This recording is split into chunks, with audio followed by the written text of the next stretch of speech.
Okay. Well, that was terrible. All of that, and it turned out there was no bloody sound.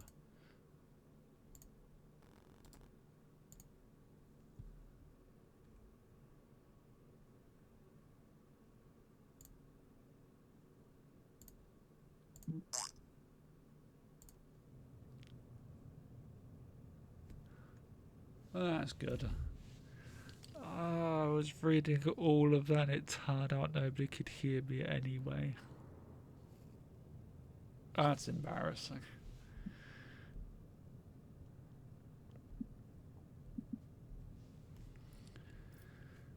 How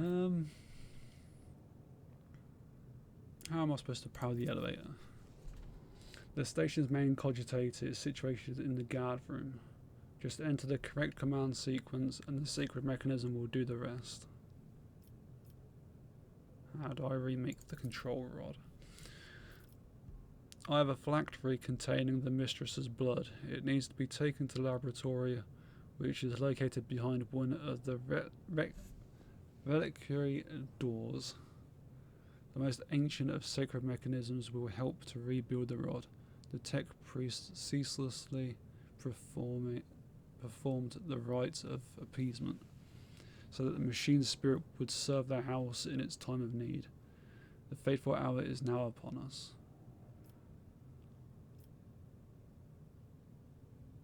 Okay, I guess that makes sense. So what have you decided, descendant of the Valancius line?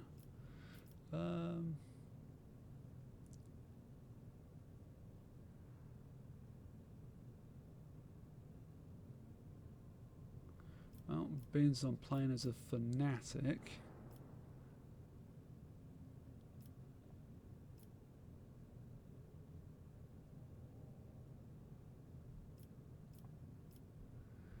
The words of your house have set the balance of power in this part of the galaxy. I will help you, if not for the sake of profit, but for the good of the Imperium.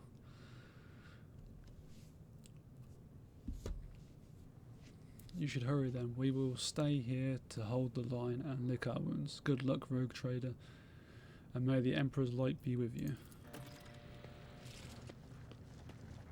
Okay.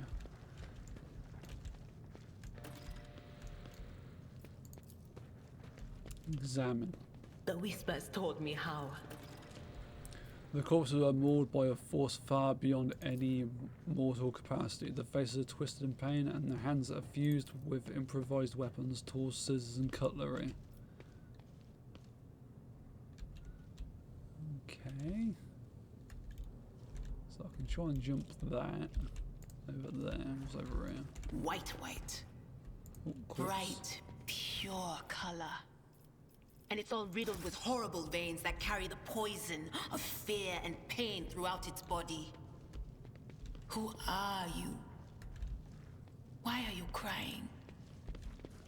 If the witch is talking about the enemies of humanity who set upon this abode of noble navigators, then our words will soon dispel their wicked misery.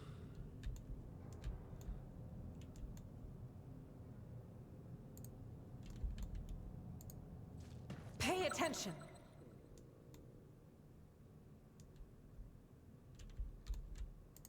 The whispers told me a secret.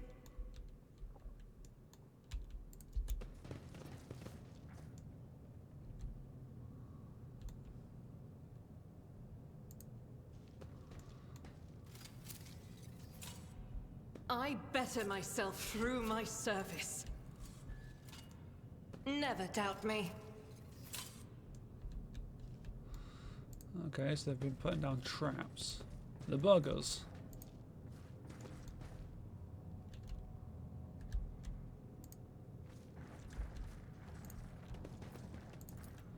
Genius Most of these unfortunate souls took their own lives by slicing their guts wide open.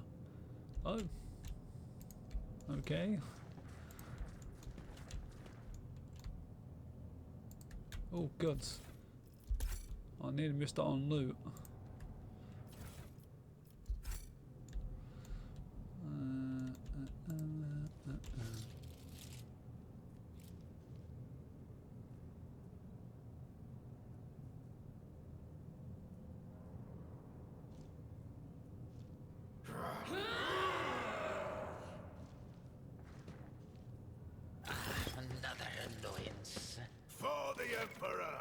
Wait.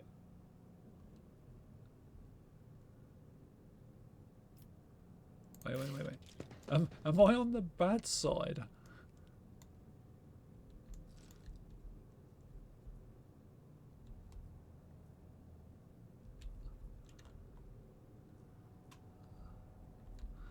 No, surely not. Put him to the centre there. He can go here. She can go there. And she can go that's there. Okay. A wicked thought.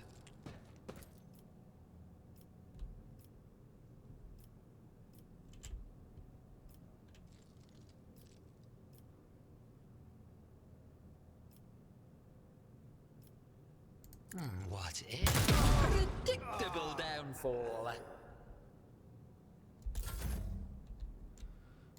Okay.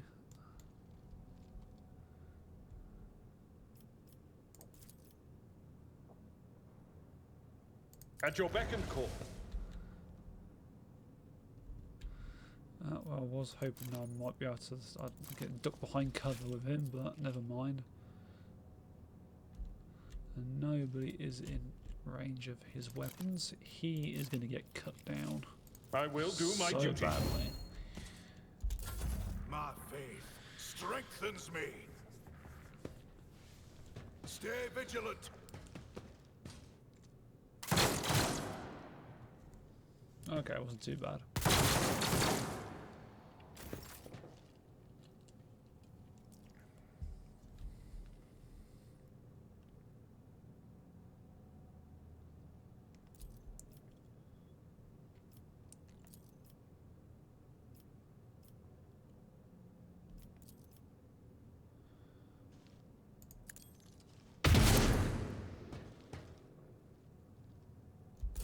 Break their morale. I've suffered worse. How are you then, Steph? Die. Weapon at the ready. Just a minor setback. Follow my lead.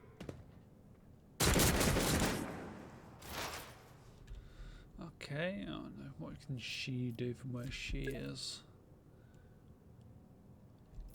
Oh, I'm fine, thanks.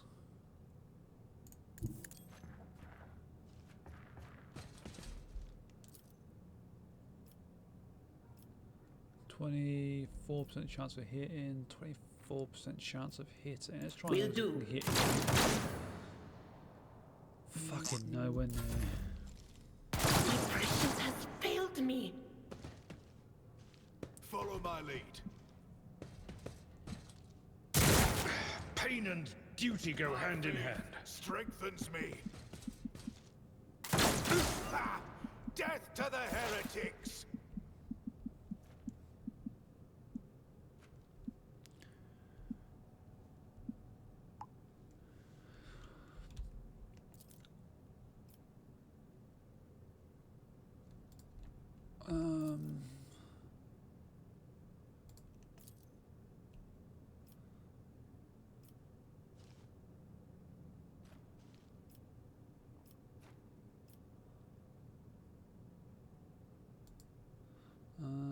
Shift 2. A genius at work. Schemes. That works. Surprisingly enough. Tried and tested tactics are the best ones. Bring him to here. Switch him out to his shotgun. At your beck and call. Reduced to dust. And then I guess use Jaw again because he's going to get shot.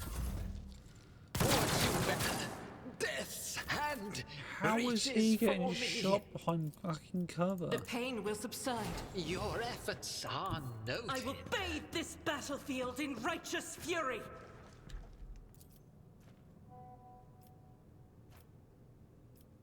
I'll do it.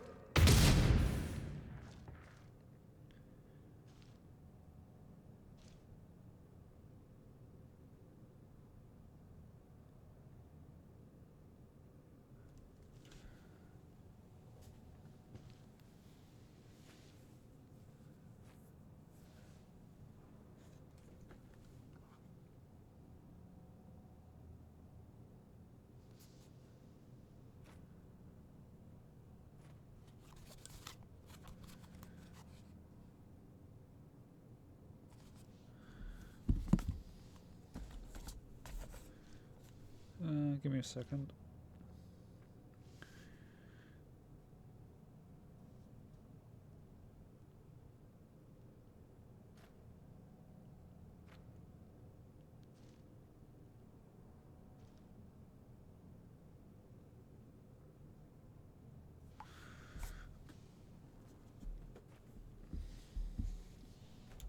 Okay.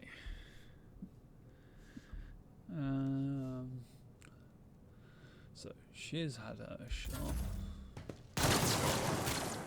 He shot his own teammate in the back. Brace yourself, Abelard. He almost missed every shot.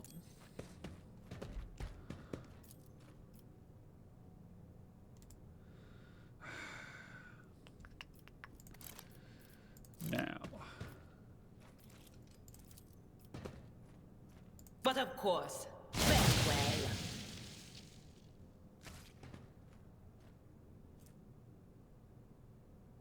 Okay, that's fine. We didn't Stay break the vigilant. veil. Just a minor setback. Break their morale. Weapon at the ready.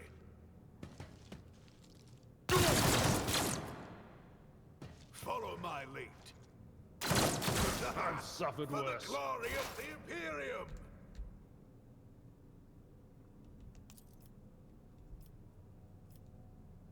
A wicked thought. Another one is shattered.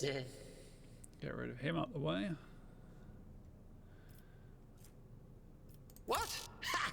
Okay, I No! can't do that. Bring him to here.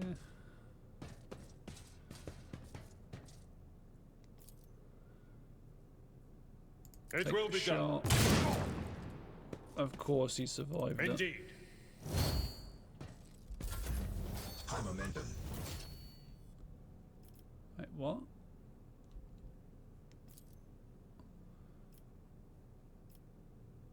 As the Emperor commands, I act. Missed.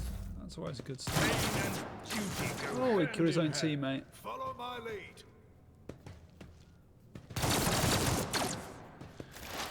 I like it when they kill their own team. I know what is to come.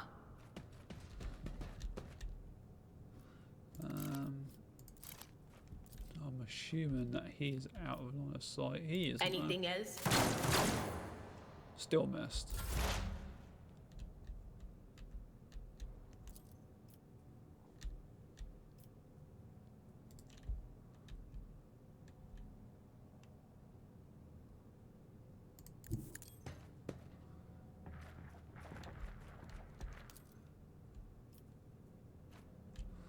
Nine on a sight. He's got 38% chance.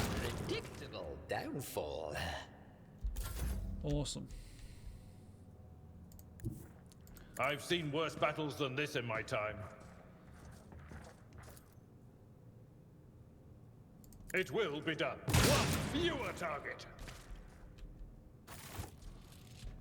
Okay. Victory.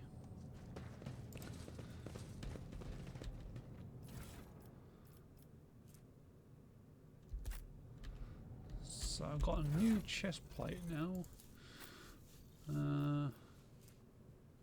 She's wearing mesh. Mesh is better, surprisingly. She's got body glove on.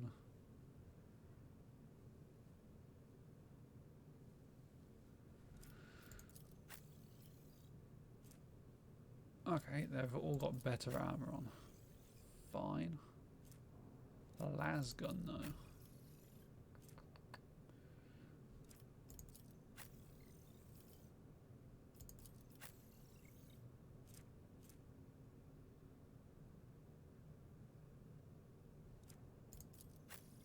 She can have the las gun instead of the las pistol. I think. Sure. I have a different Whoops. perspective. Patience! My nerves are frayed! More flak armor, more las guns. What a pistol.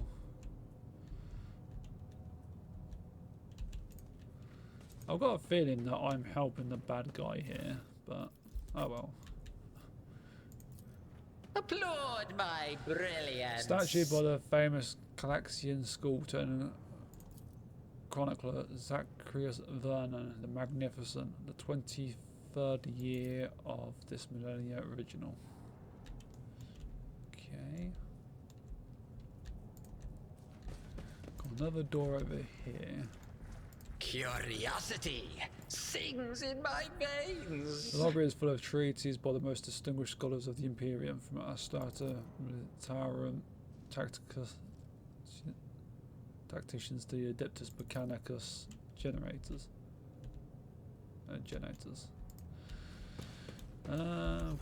Question: which way do we go? Apparently there's a loot around. Where the hell is all this loot that I missed? And there's a box there. Oh, books.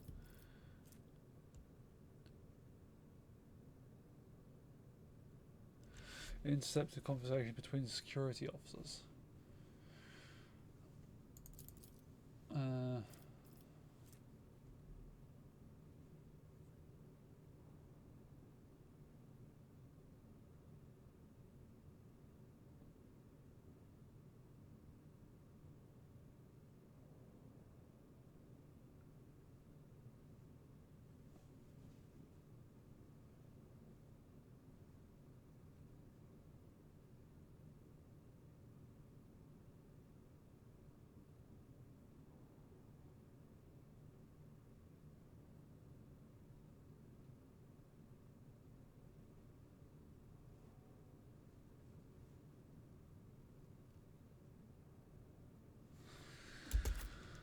Okay, I've got a feeling that I am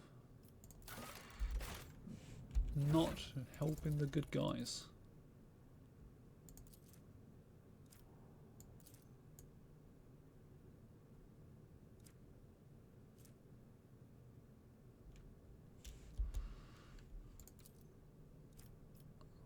How do I keep that up so I can scroll down? Because it looks like there's a bit at the bottom that I'm missing.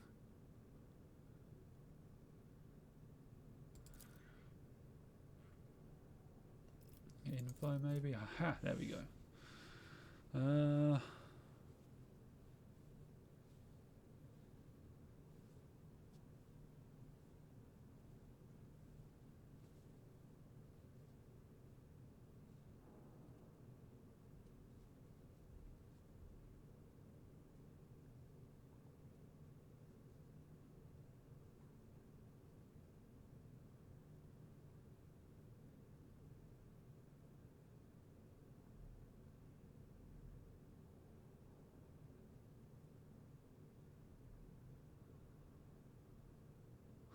Yeah, I'm starting to think that maybe, just maybe, he might be evil.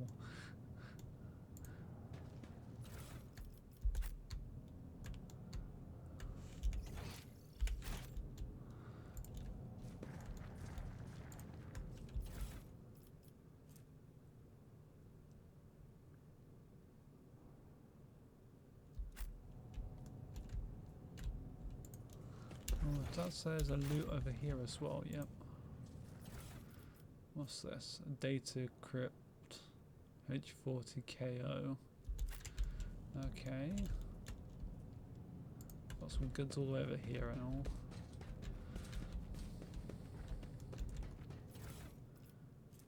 Mutated flesh sample.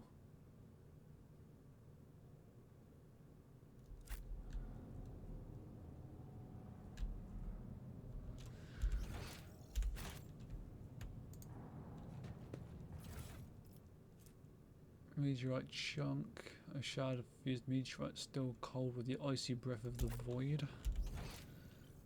Yeah, I am starting to think that maybe, just maybe, I might be backing the wrong person.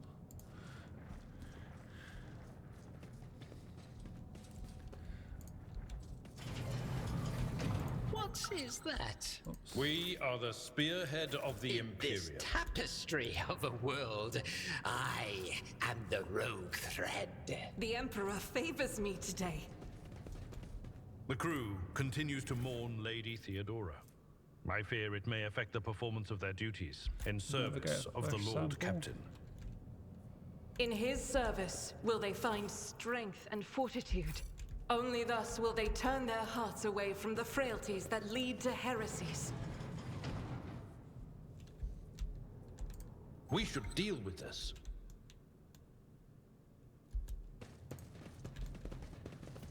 Experience. Nothing matters more. Okay, so we can clear that, and there's what, a body there? A Mars pattern sword. And some noble silk gloves. Which gives you +5 to persuasion. That's not bad.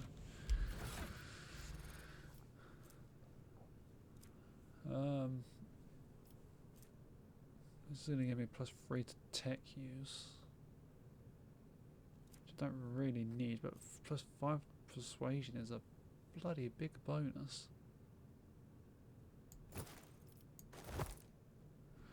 She can have those gloves on because she's a tech person.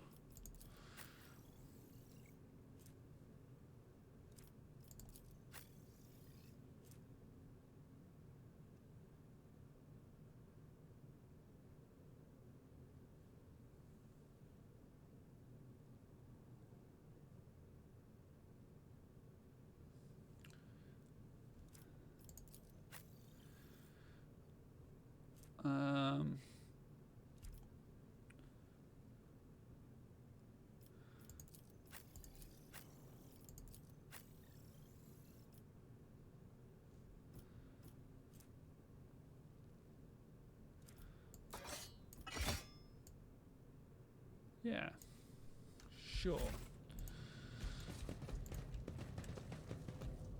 They will see.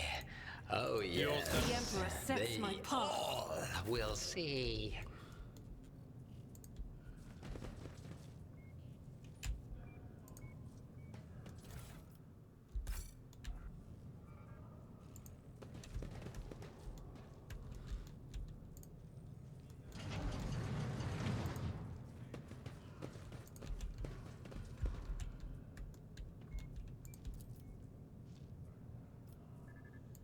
Tech use. Another notch. So that's that opened up now. Okay, fine.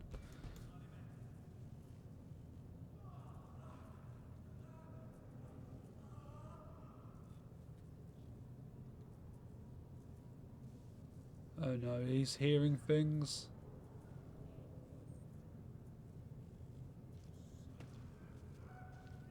That's not a good sign.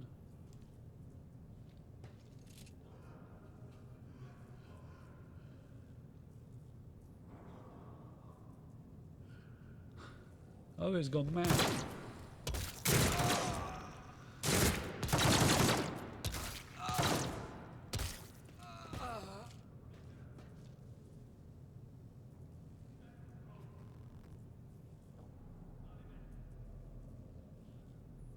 Okay.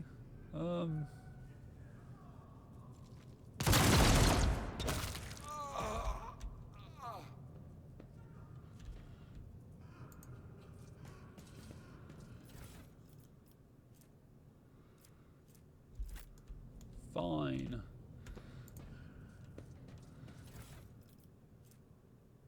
Another data crypt. Whatever that is What for. lies beyond? Auto pistol. I'm finding a lot of loot.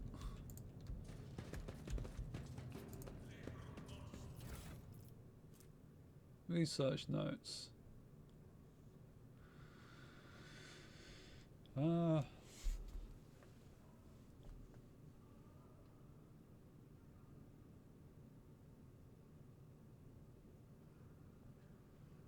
So they found some skin growth samples.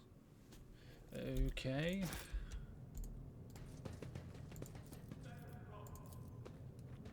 Genius triumphs.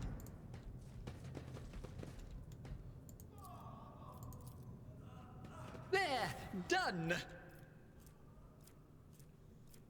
Take all of that. More cargo. Ooh, a sniper. Oh, long glass.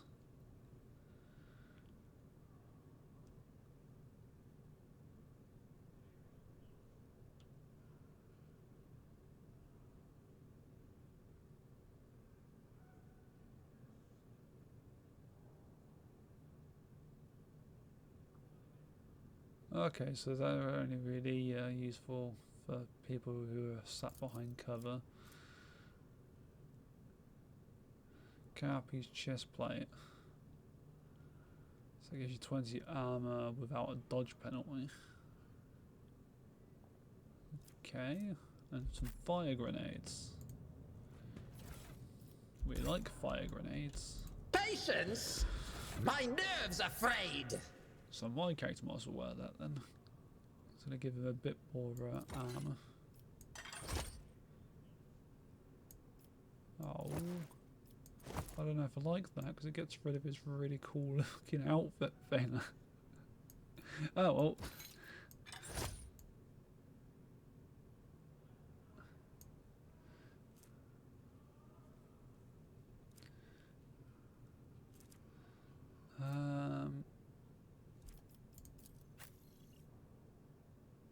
I might even give her that fucking sniper rifle. Or should I give it to her?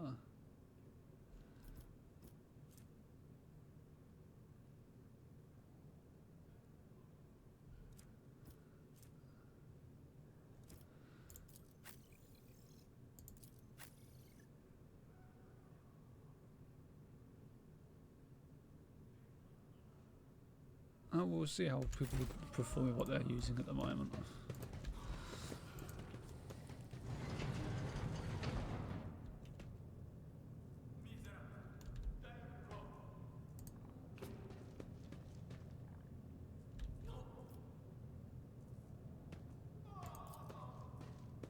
For some reason, the Ark enemy's twisted influence has found its way into the station.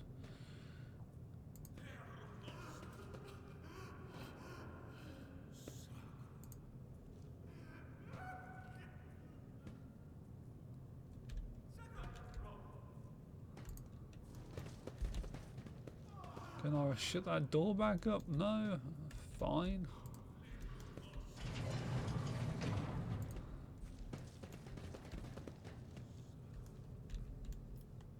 Awaken the spirit. The cogitator's vid screen is covered in cracks and stained with dried blood. The buttons, switches and levers were ripped out of the control panel with exceptional cruelty and scattered around the sacred mechanism. That now sparks and hisses in agony, still refusing to perish. Awaken the cogitator. You turn a few of the remaining dials and pull the activation lever. The cracked vid screen of the sacred engine flickers. The cogitator's inside emit creaks and groans, and the lumens oscillate at random. It takes a while, but eventually the machine spirits do grant you access to the cogitator's system.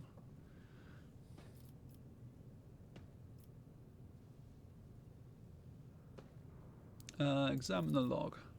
The archive data stored on the cogitator's log called data crypt is partially corrupted, but you still manage to access the residual logs for examination.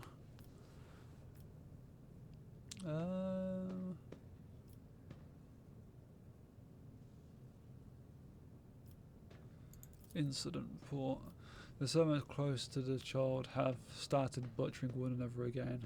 An order came from above to have their remains processed. Or reprocessed. Okay. The negotiations with the Winter Scales were a success. A new batch of servants will arrive in 10 moons.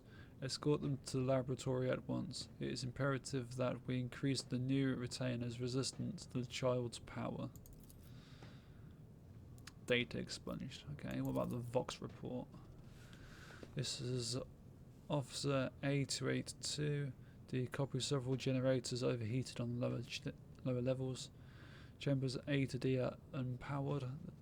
The tech priest's crew sent to investigate the problem is not responding. Requesting back. Okay. Officer H123 speaking. 200 servants have perished due to explosive decompression of the living quarters. We've located a trace of mechanical interference. The preliminary cause is officer sabotage. Crews 5, 6 and 9 are cut off from the main compartment. We have enough oxygen for 20 minutes. May the Emperor save our souls. Senior station officers, this is the captain speaking. We attempted to contact the Winter Scales Scion for help, but something is jamming the signal. We never received a reply and cannot be sure it was even sent in the first place. A rescue team is not coming. We are on our own. So remain vigilant. Anyone could be a traitor. You hear me? Anyone.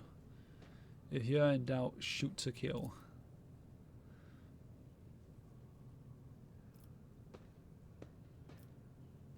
View encrypted data.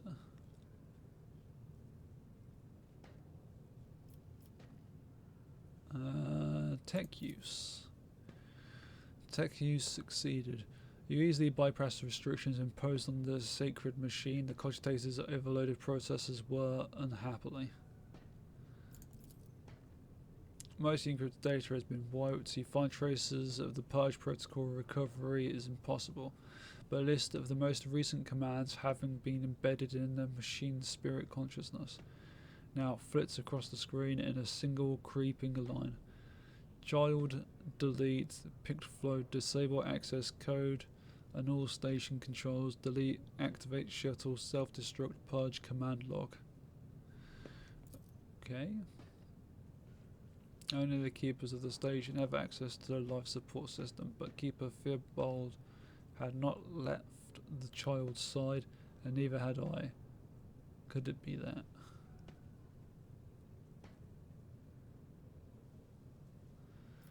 Okay, security and life support.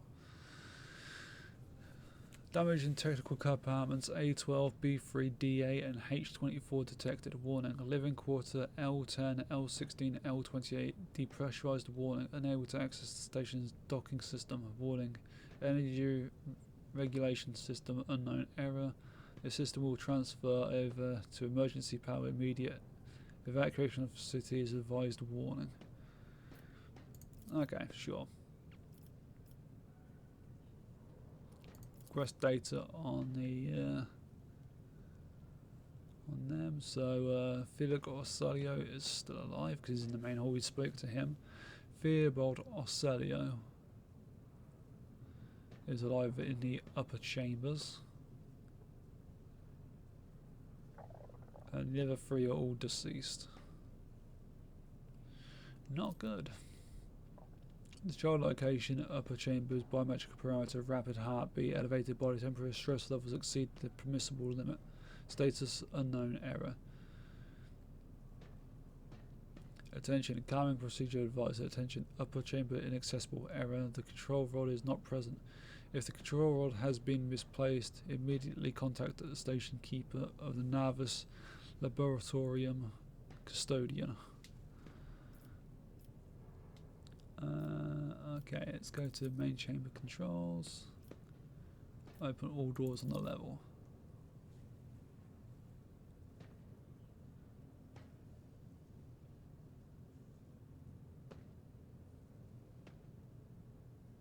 You can barely make out an inscription amidst the flow of rapidly changing symbols. Warning, data corrupt. Processing error 01001101. So it's binary. Okay, so 01.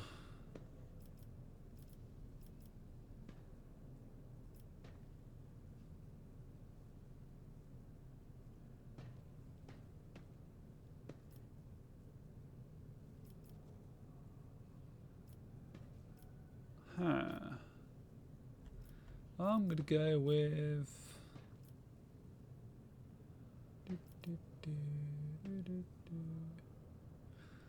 11000064 zeros.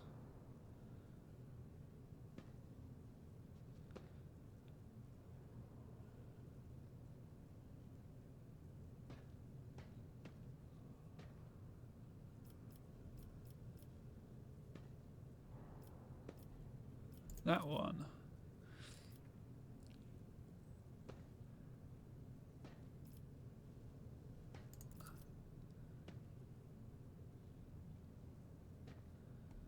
I have no idea what buttons I'm pressing, but I'm just going to press all of them, I think. Passage has been opened.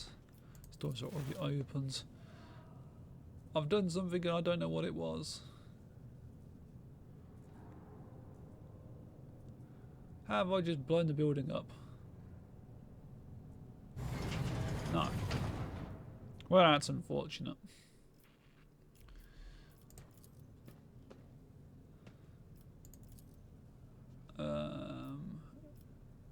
Activate the elevator. Processing inquiry confirmed. Return to the list of procedures.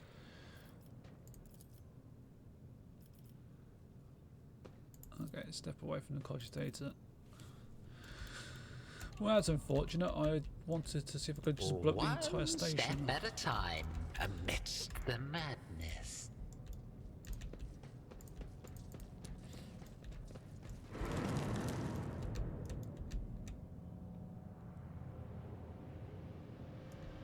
Heresy has found its way into the walls.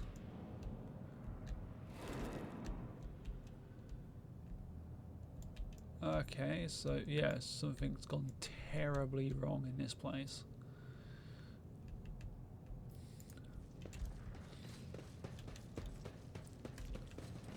In this tapestry of a world, I am the rogue thread.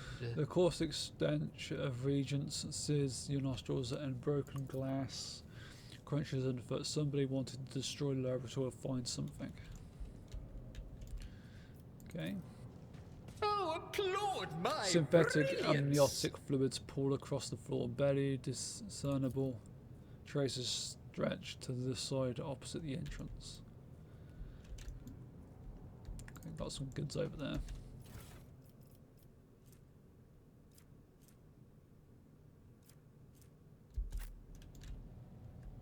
Got some more goods over here. A psi crystal.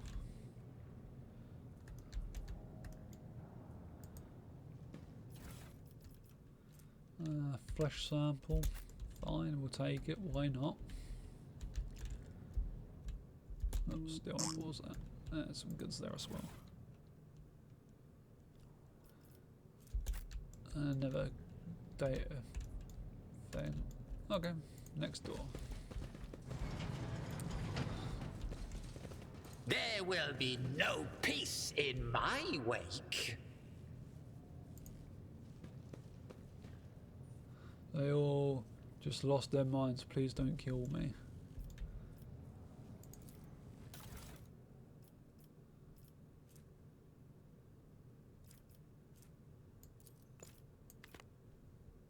How intriguing.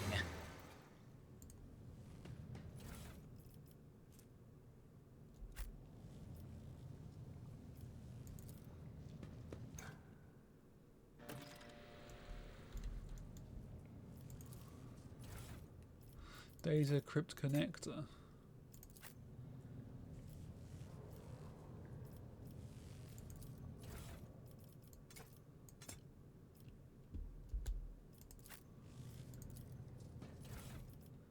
Tissue flask. The navigator flesh sample.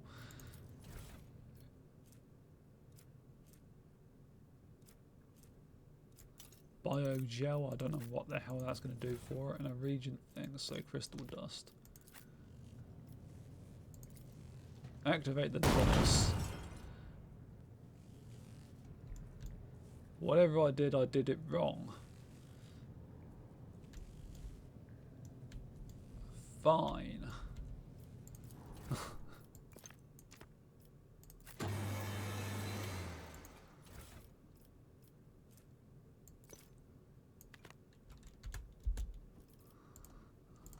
I have no idea what I've done. Whatever it is, I've broke it.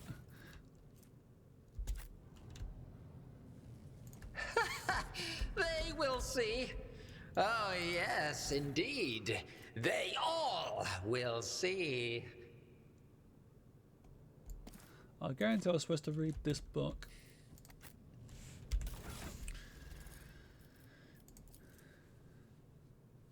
Does this tell you what I was supposed to put in?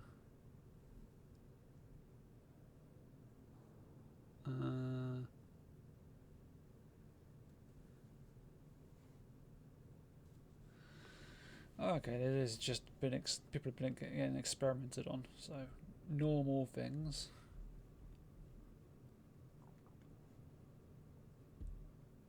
Okay.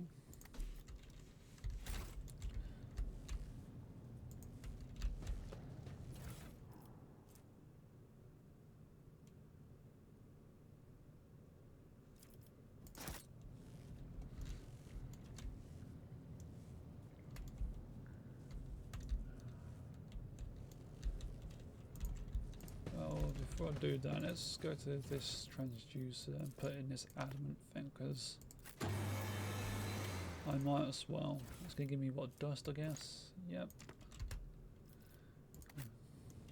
Okay. No idea if that's going to help at all, but...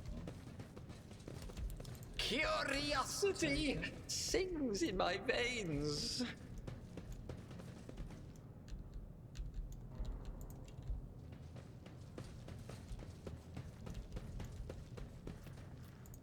Compared to naval service, that was barely a challenge. Can I speak to him again? You dealt with a threat and powered the elevator well done. I trust you bought the activation rod as well. Remember, every second of hesitation may cost my mistress her life.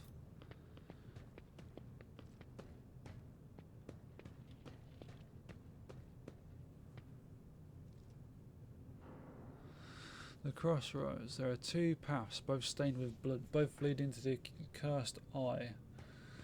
They all wear masks so poor and flimsy they fall at the slightest touch, one hiding a blind man, another a traitor.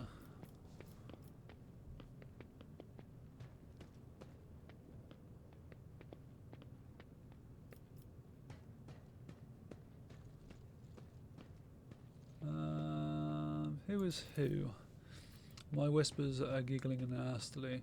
They will not speak, the naughty little things. They say the tearing off masks is your concern.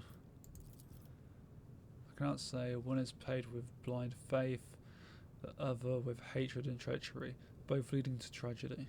You simply have to decide what kind of tragedy you like most. Thank you, I did not understand a single word.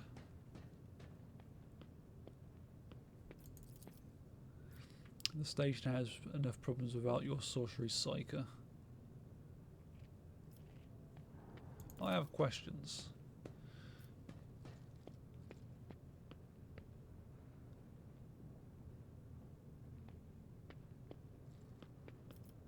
The madmen I fought with are convinced you are the traitors.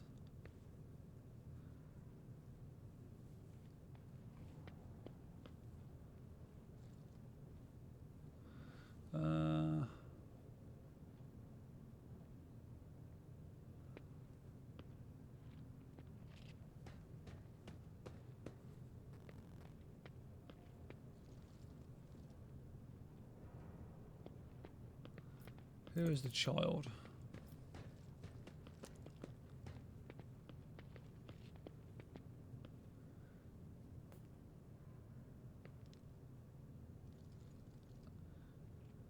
Lady Cassia, for commoners' dirty mouths must not sully her name by uttering it. You see, it is not beneficial for all servants to have their vocal organs altered. Some prove to be more useful when they are still able to speak. Yep, I completely trust you. I'm gonna put my blind faith in this guy who I've just met and watched execute 3 people.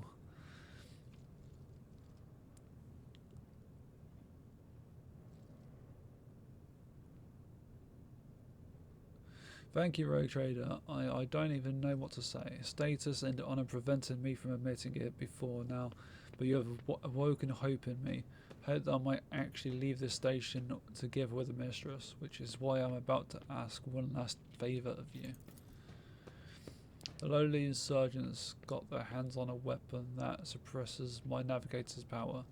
Their absence makes me a living target. But this weapon is useless against you, as is the bunch of lunatics wielding it.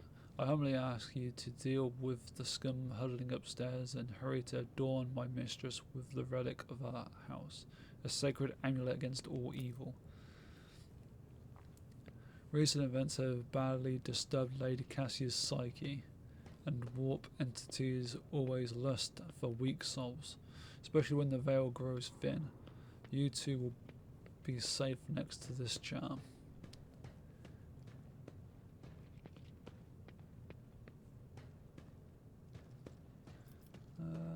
Very well. And may the God Emperor's light be with you. Okay.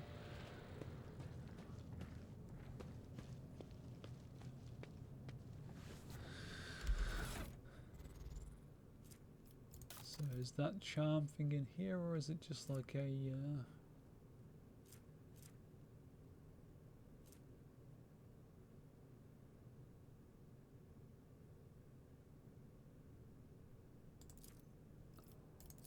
Oh, I was hoping it'd be like an actual picture of it. That's unfortunate.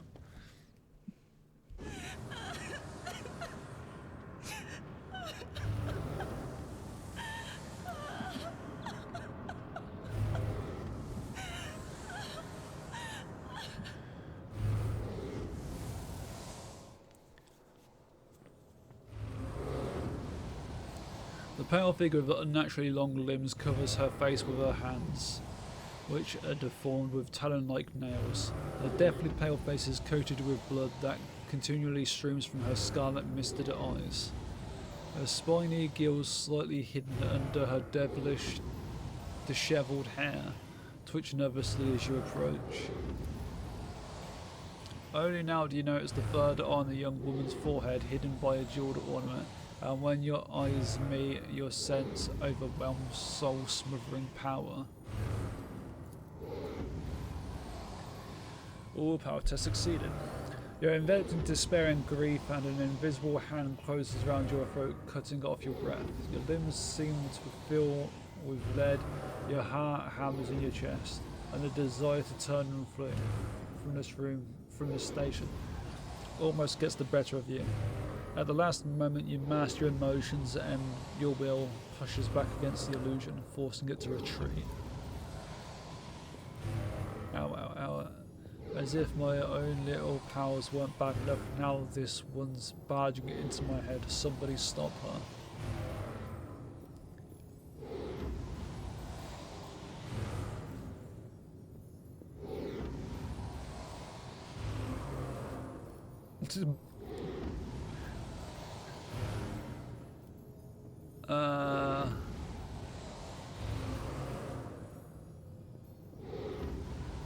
Hey Cassia, do I want to go for that one or do I want to put that one?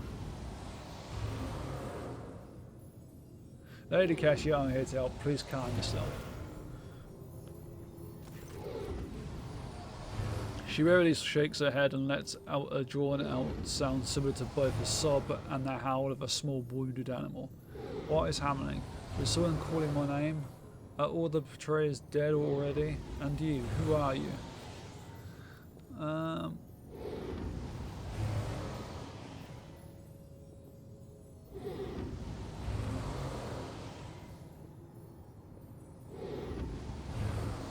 Quackus Maximus von Valancius, it is a pleasure to make your acquaintance. Pardon my manners, Quackus Maximus, I did not expect to make such a gracious acquaintance in such a time of great sorrow for our house. What is this of your fate?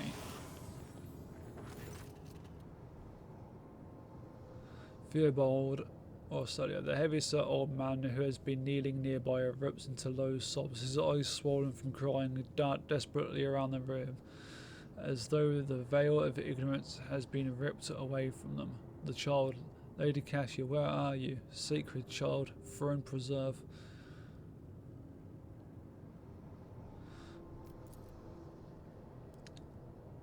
The old man shifts, revealing his face to you. It is threaded with jet black veins, and his bulging milky eyes bear a striking resemblance to those of a dead fish. A sickly sweet scent assaults your nostrils, as if the old man's flesh is rotting inside his decaying husk. My eyes fail me, for they are unable to make you out as either enemy or ally. I'm warning you, one wrong move will bring the wrath of House Orsolio down upon your head.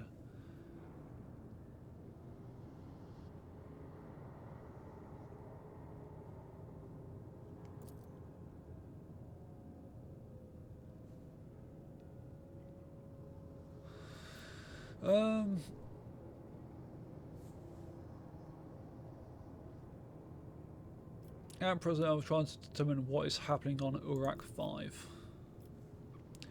I'll grant that you do not look like pirates who have come coveting the riches or a wreck station, or like scoundrels in Felix's service, so who are you? Gracchus Maximus von Valancius, rogue trader.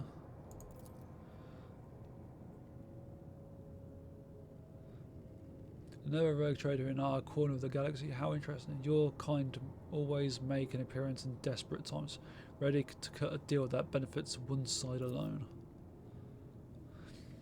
Given that you have not so far drawn your weapons, your intentions are probably peaceful, and so House Osalius now asks a service of you.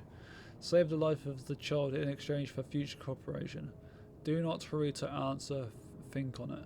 You can make yourself an ally or an enemy of our house today. You decide.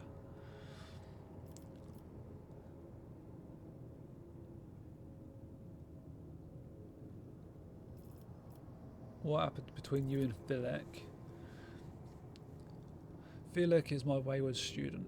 He came to Urak 5 as a callow youth. I personally mentored him and trusted him with the care of the child. He was like a son to me, but he proved to be just another traitor. He sought to steal our most precious treasures, the heir of our house, our sacred child, to revel in power with others like him, casting our house into the abyss to prevent the centuries-long tradition of our family. You can see the fruits of his villainy for yourself. He decided he was not bound by his duties to the legacy of the greatest of our novators, Tristan Ossalio, who led our house to prosperity for countless years. Foolish boy. The renegades clouded his mind. They sought to seize control of the dynasty before the sacred child had come of age and taken up the novator's throne. So choose whose side you are on, a murderous traitor or the lawful scion of a noble house.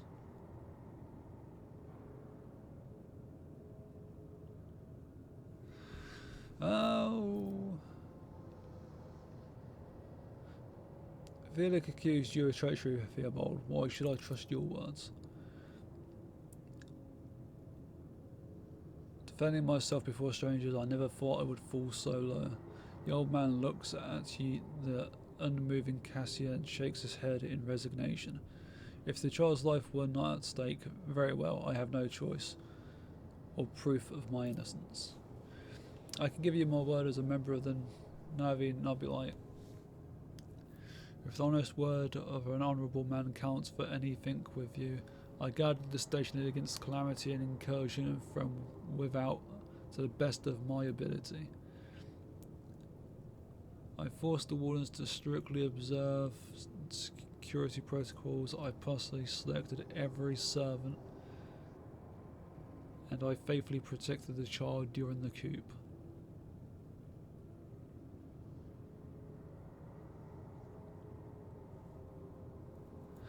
Now, she did mention something about blind faith, and he had the look of a dead fish, which I would assume would probably be blind.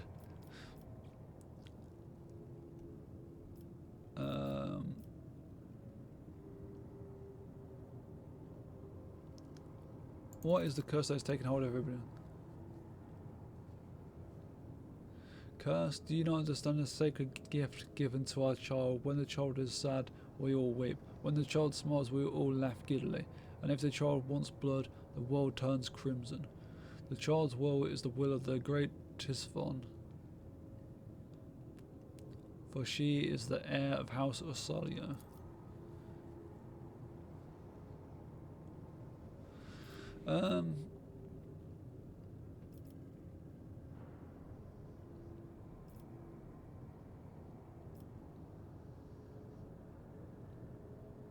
You know what?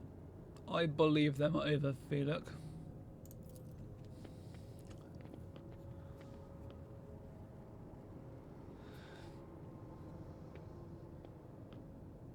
Allies are always welcome, even temporary ones. I will revive the child. Do not be alarmed. The power of House Osalio's heir will help us to destroy our enemies and shield us from Felix Navigator forces. But you, rest for a time before the battle.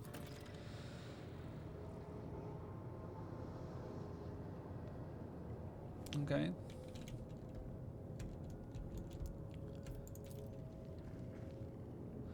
It is as if the painting was rendered by several different hands.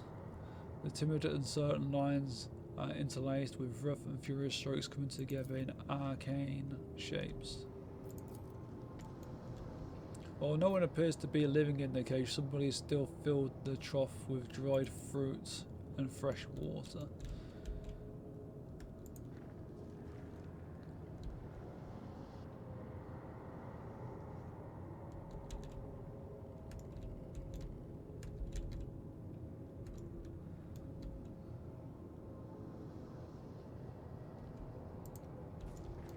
I am starting to wonder whether or not I've just gone and fucking doomed us all and picked the wrong team again. The lady navigates private libraries brim of essays, novels, and personal accounts from the trailblazer and explorers of the Imperium. Okay.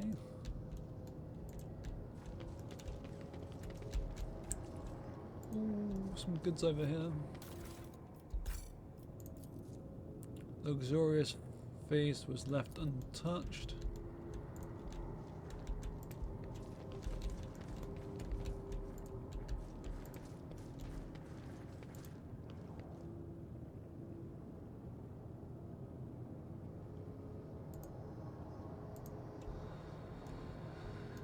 Okay, so what have I got to do now?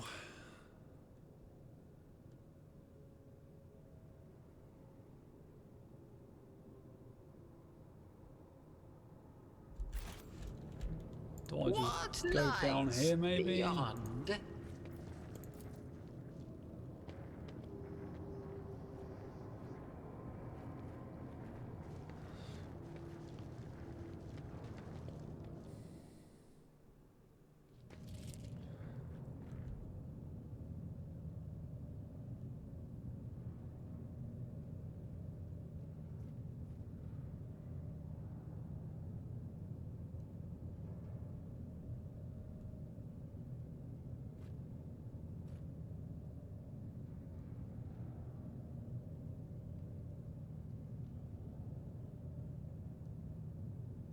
He is the savior of the house. What an Okay, amusing attempt at Don't defiance. feel so bad now. Stand your ground! Prepare for combat. Okay, fine.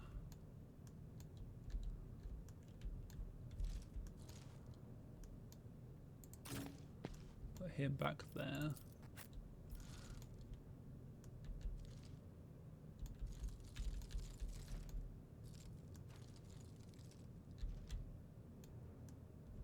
He...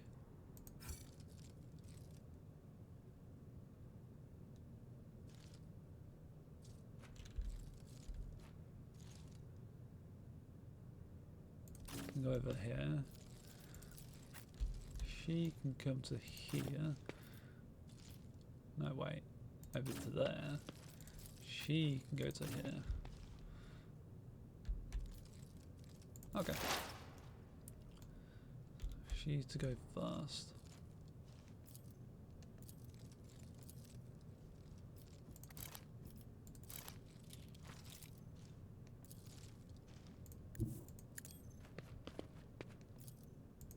Bonk. Was that you? Or...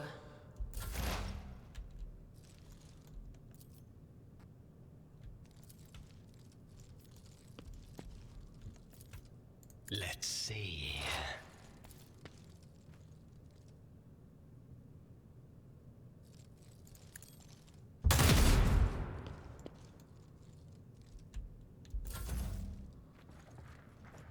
He ran away.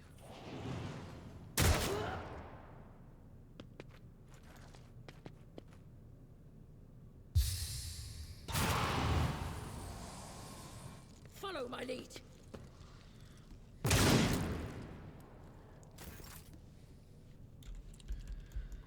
Okay, so she's got...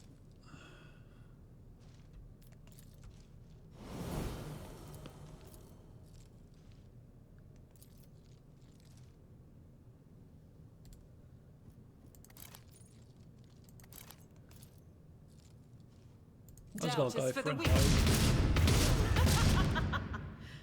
Okay, I hit 2 shots, that's not too bad, I guess. Let's switch to chainsword.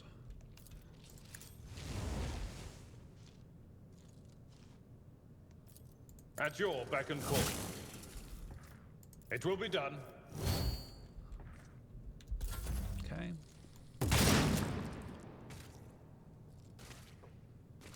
I must not falter.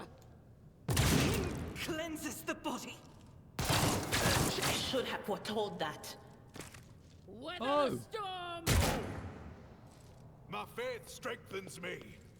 Die. Stay vigilant. My character just died, that's good.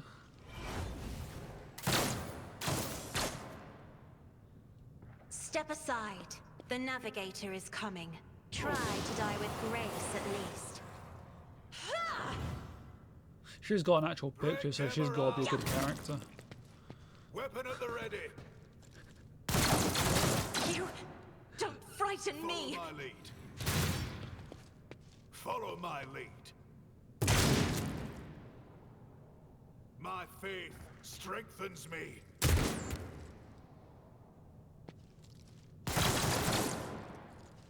Amazing. Stay vigilant. It could have at least healed my character up. Oh, whatever. There is movement Bring him in over the Empyrean. here. On it. Bonk that What an person. unfortunate turn of fate. Grey hair, sure hand.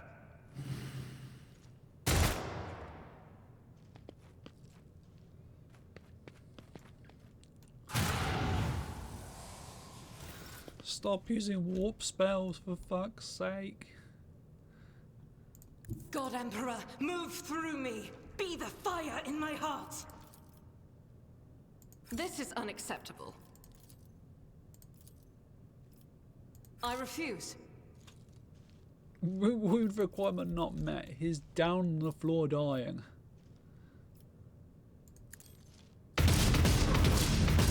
Strike is a prayer. Faith without deeds is worthless. Rejoice in battle!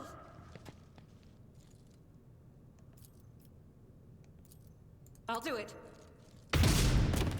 God damn it.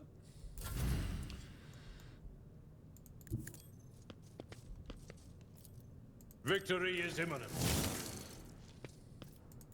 That's not the Seneschal's job. Onward!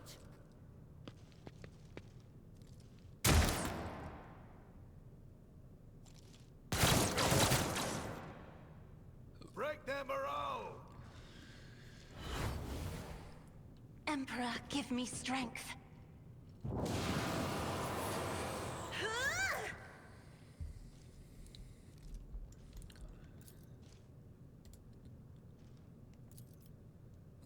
61% chance of hitting. 65% chance of hitting. Please don't kill me first. Then wow. Weapon at the ready. Follow my lead. She's gonna get fucking down. Oh, she got lucky. Follow my lead. My faith strengthens me. Stay So many vigilant. misses.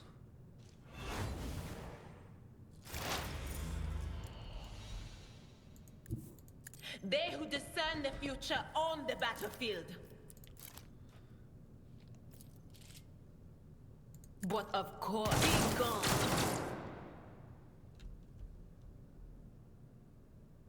Oh, cut in half. Ouch.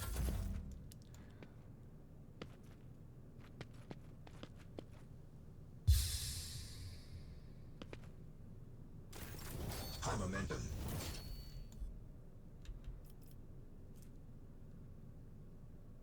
In thy Firearm light mastery. I stand, and thy light I crave. As the Emperor can escape the Emperor's judgment. Doubt is for the weak, eradicated. Yeah, victory.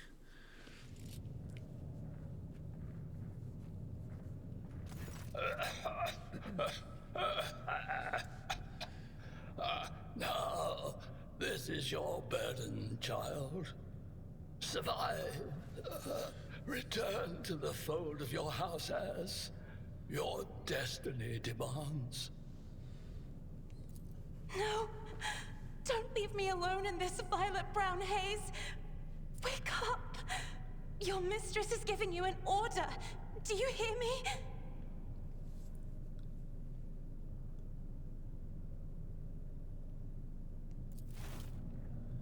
Oh, He was a fine seer of the war. He fought for his mistress until the end. Yeah, no. Enough's enough. I've had my fill of waterworks, thank you.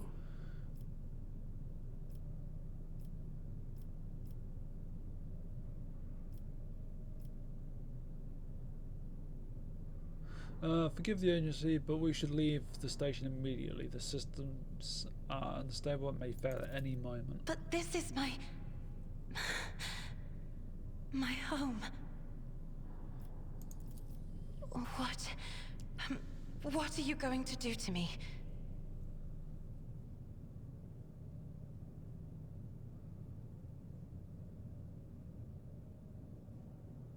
Oh.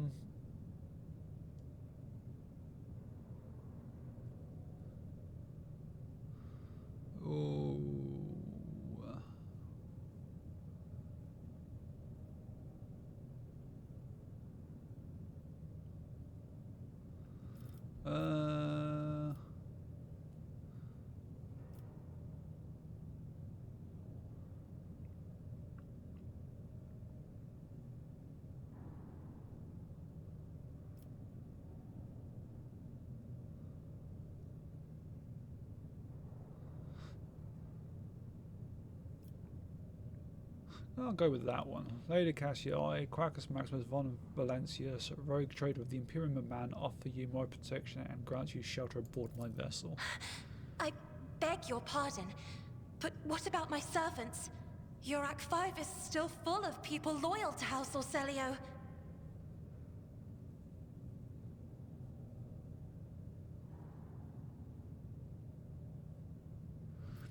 All who can be saved will be given succor on board my ship. Why not?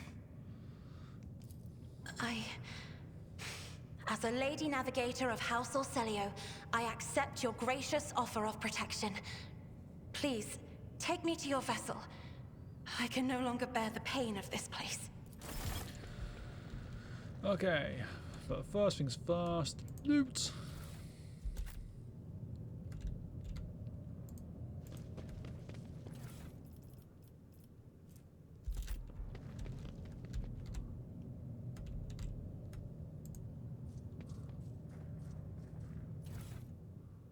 Lots of loot. We need all the loot we can get.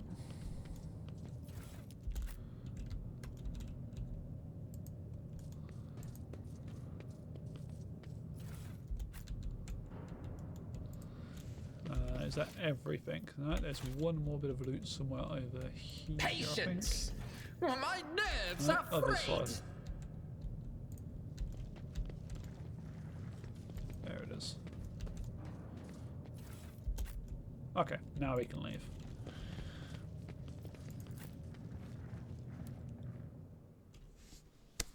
Excellent.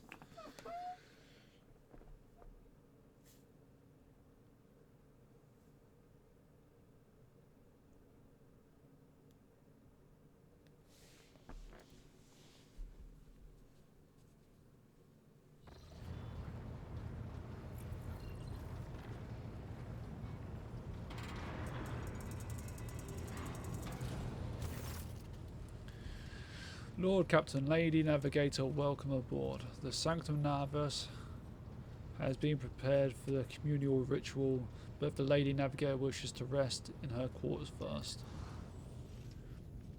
Your heart starts beating furiously, your breath comes short and choppy, and your fingertips tingle unpleasantly. You notice that Vigdis is shivering slightly, and the crew are glancing around in puzzlement, searching for the source of this sudden wave of unease.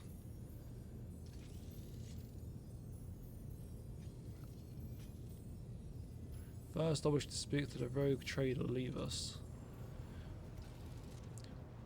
When you are ready for the ritual, please let me know. Okay.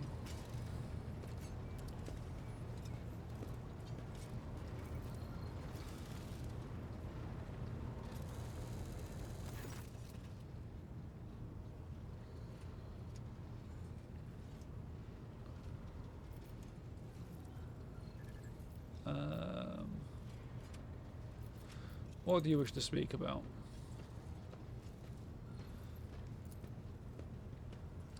I have not yet thanked you for saving me on the station. My thoughts were clouded with so much mournful ash when Firbold's heart stopped, but you acted honourably, and did not exploit me in my wretched position, and for that I am immeasurably grateful. I am also deeply grateful that you saved my servants, especially my valet, who've served on the station for more than 5 years, much longer than any who preceded him. He knows how to properly attend to me during journeys through the Immaterium, and what to serve me for breakfast. His presence envelops me in a cloak of amber. Okay. But now, I am ready to go to the Sanctum Navus and prepare the sacred rites. I require brushes, canvas, and the best paints you have on board, but no red.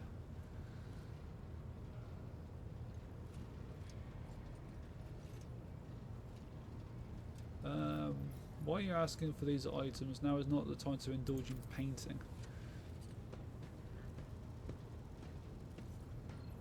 You are asking questions, the answers to which you cannot comprehend.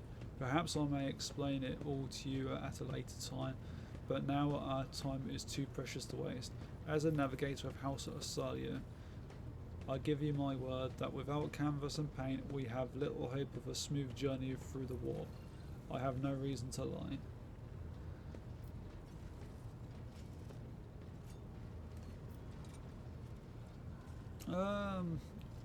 I shall ensure that all necessary supplies delivered to the Sanctum Navus.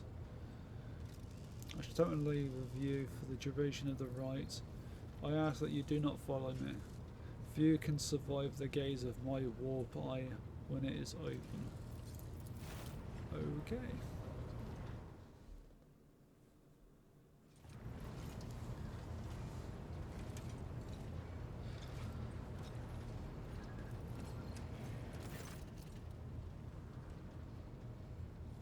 Lord Captain, I oversee the open channel between Lady Navigator and the bridge, and may the Emperor's light help us all.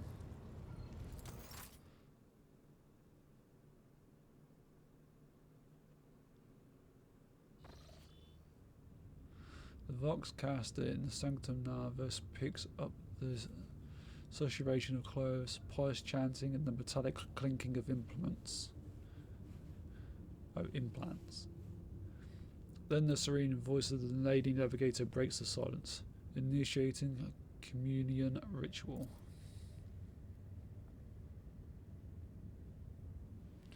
Come here, Uve. The excellent ring of metal freed from its scabbard, the low sob of the servants, the rhythmic drip of liquid on canvas, the faint whisper of the brush. Go. Footsteps hurrying away. I see. Violet vortexes lashing an ocean with a million flails, and umber shadows spinning over the surface in a fiery dance. A storm rising above foaming waters, Armadas drowning in fog. The path from one end to another cannot be seen. And here beyond the wall of glass a daughter forsaken by her father yearns for her brother, and the sun's pale disk goes in tireless pursuit. Of her? No, of me. Its frozen rays lie that spring is here. The light is deadened. The great ruler is gone.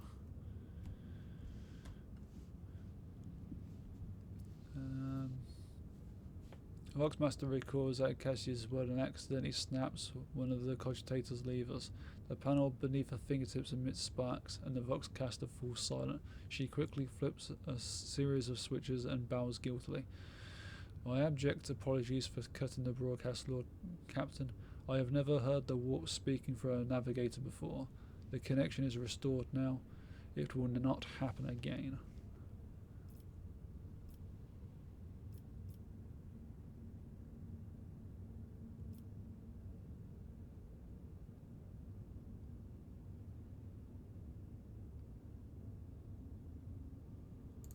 Sixth person's alright. Soul shredding screams drown out of Vox transmission. The servants in the Sanctum Narvis are howling and shrieking like wild beasts, moaning in pain. Their throats roar from the strain, and then a sudden silence. The door full of dropping bodies proclaims their fate.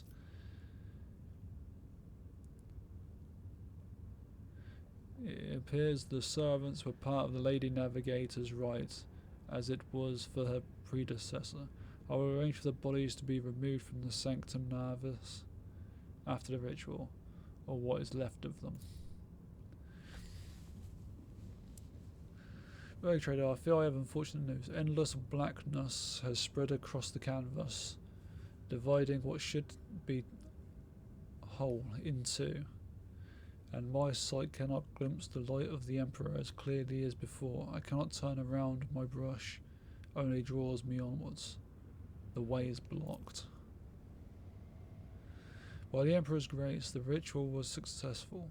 Your vessel's temperament presented a challenge. Its cold steel grip did not allow me to breathe freely even for a second. It was as if the depths of the ship housed not only machine spirits but something other. Now I will retreat to my chambers to recover my strength. Send for me if you have need of me. Okay. Lord Captain, congratulations on a Chrono Navigator. Please spare me a few moments of your time, as there are several matters that require your attention. First of all, I wish to report on the condition of the station Urak 5. Had you opted to begin your visit to the Rikard system with a different destination, the station could have become critically unstable. Fortunately, the decision to immediately visit the representatives of the Narvis Nobulite bought us precious time. We can either focus our efforts on disassembling the station and procuring technological components for our own vessel, or attempt to save as many valuables as we can.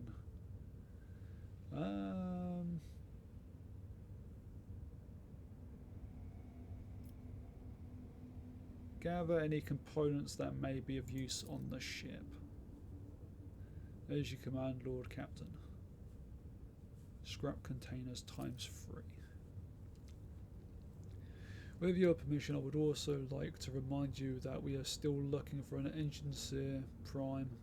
Both the vessel and its machine spirits are in desperate need of oversight by an experienced tech priest. We are also missing some crew, and much more importantly, we have not yet located Henrik von Kalox, the right hand of the Lord Inquisitor. Now we know for certain he was not at Urak 5, so we should keep this in mind when making any future plans.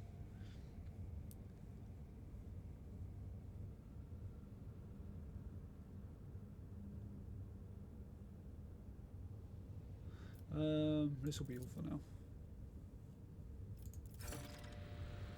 Okay, so we've done over there.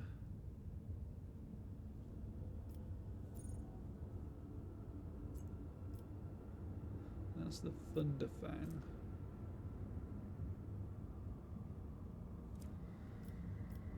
Let's go to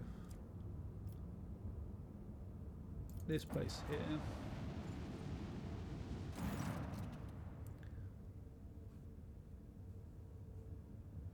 Lord Captain, there is some commotion on the officer's deck. The Lady Navigator has left her quarters and is currently in the wardroom, where uninitiated crew members are shunning her in terror.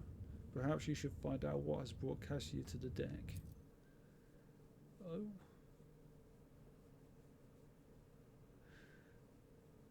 She's not happy because there's red in her room.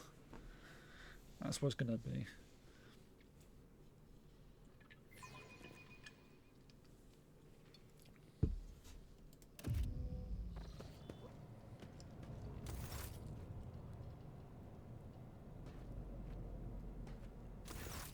Lord Captain, my apologies. I did not notice your entrance. I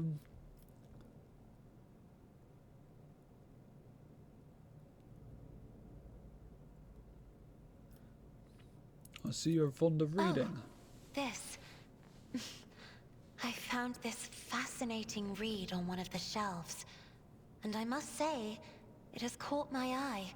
Its every chapter is written in verse. I find it so beautiful and enrapturing. Urak 5 had a vast archive of its own, of course. Although most of the works within had to do with scholarly disciplines of some sort or another. Only in my sparse moments of respite was I allowed to escape into the pages of more embellished works.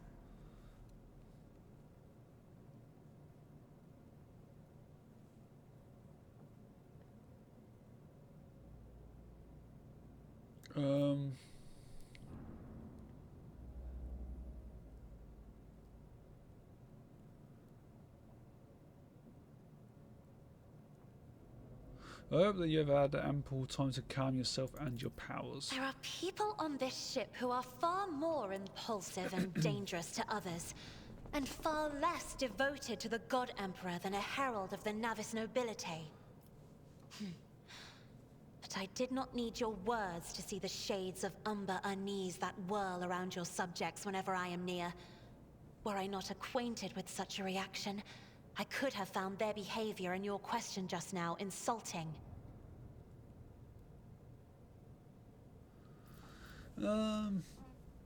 Must have shaken you greatly, are you well? One should not underestimate the navigators of House Orselio, Lord Captain. Like a shawl of pale smoke, a faint malaise hangs upon my shoulders, but it will not be the slightest hindrance to my duty to humanity, and my duty to you. Your only attendant is your valet from Urak 5. Do my servants not measure up to your standards? No. It is not that at all, Lord Captain. It is just that Uwe is quite capable of carrying out his duties by himself. He is well accustomed to my whims and preferences. Cassia cringes ever so slightly, adjusting the adornment on her forehead, then awkwardly hides her clawed fingers in the folds of her clothes. The unnatural appearance of navigators often becomes the topic of gossip among lowly servants and officers alike. It is unsurprising then that Cassia prefers the company of one whom is used to how she looks. Okay. Lord Captain, would you kindly explain to me why you are pestering me with these questions? Inquiring about my mood and my needs, showing an interest in the books I am enjoying. You are behaving as if you possessed a shred of fellow feeling for one such as I.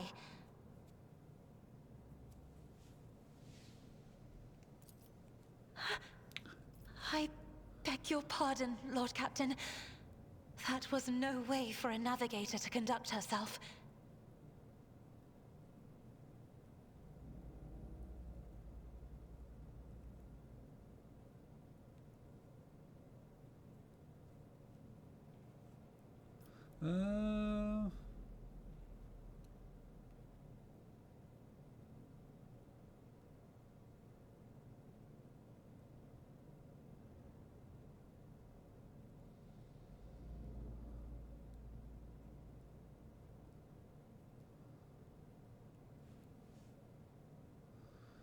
That one is tempting. It's a 4 or 2.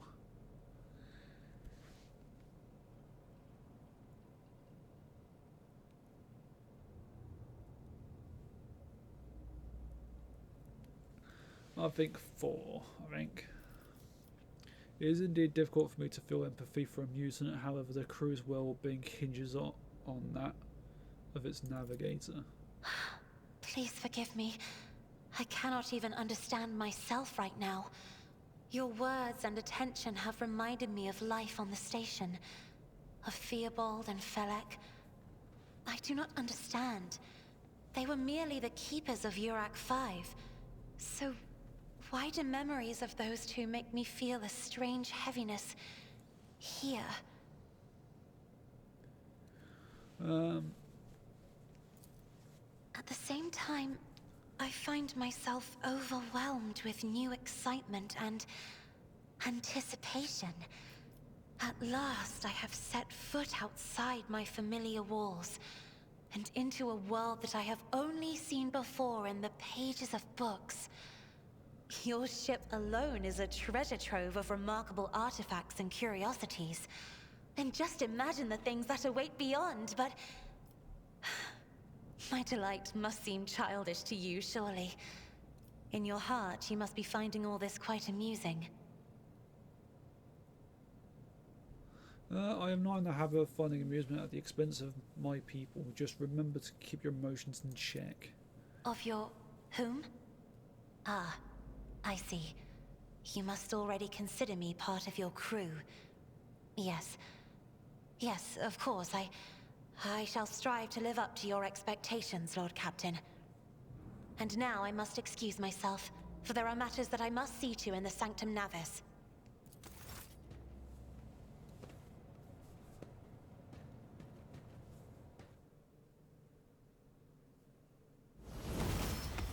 Hey, I leveled up.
don't have a shield, so that's pointless.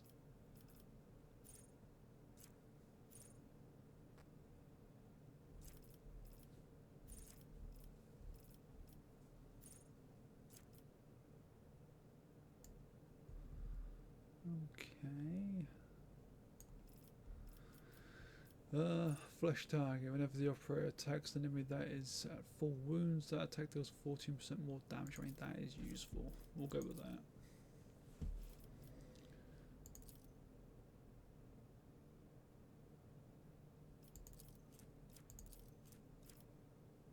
We'll go with some more intelligence. Done. This character's leveled up.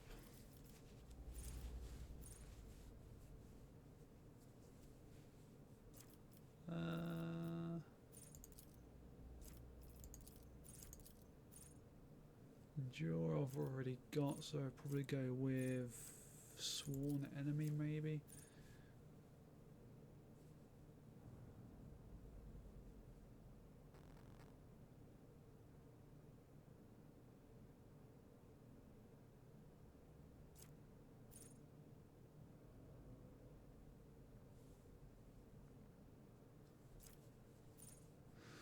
The warrior marks attack again 22% armor and 6 damage on melee attacks against attack. Yeah, I'll go for that one. And then we'll give him maybe Carouse, I guess.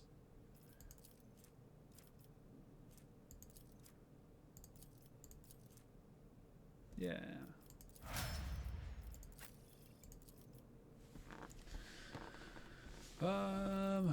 Flesh target will do.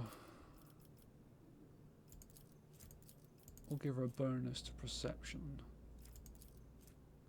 Yeah.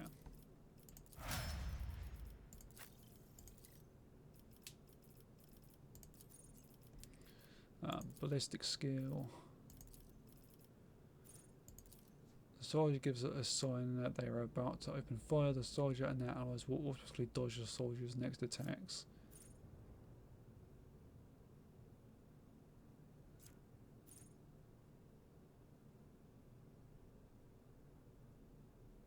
The next ranged area attack made by a soldier deals 100% damage and has an additional 20%.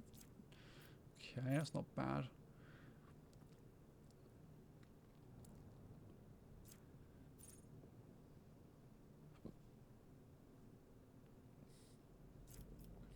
Controlled shot is really good, but so is concentrated fire.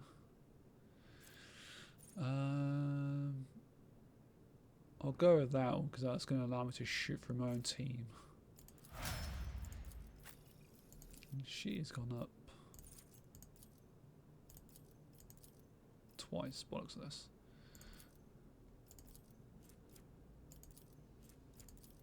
So I'll give her fellowship. I don't know how that's going to help her.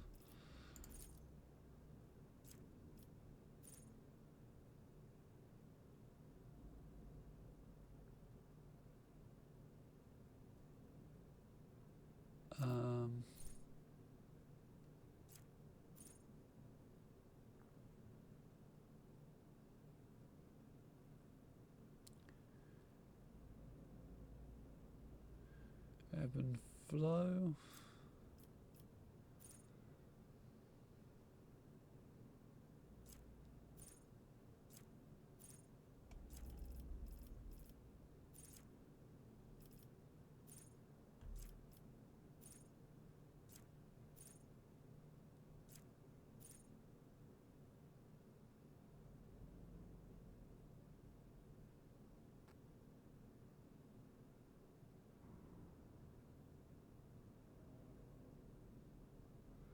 Under my protection, so all my people get a +5 to all resistance tests against warp effects. That seems like a bloody handy one to have.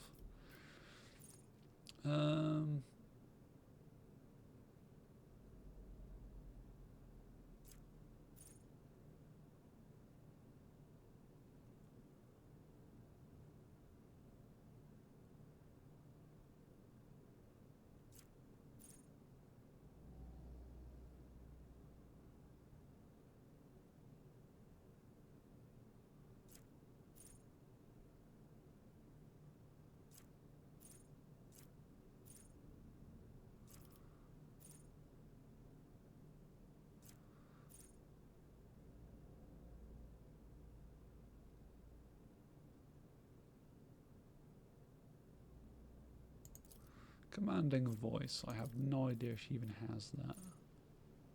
Oh, voice of command. Yes, she does. Okay, that's fine. And we'll go with fellowship again, I guess. Complete.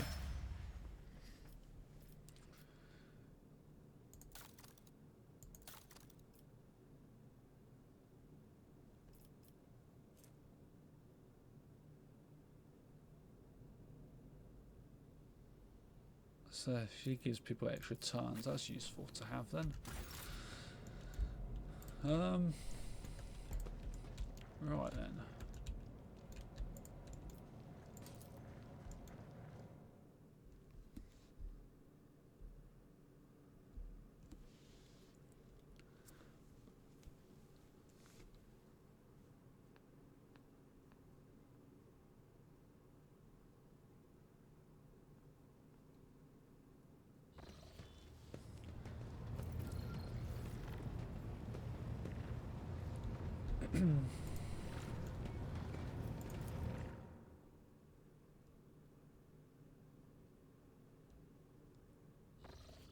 So I want to go to Rydcad Minoris.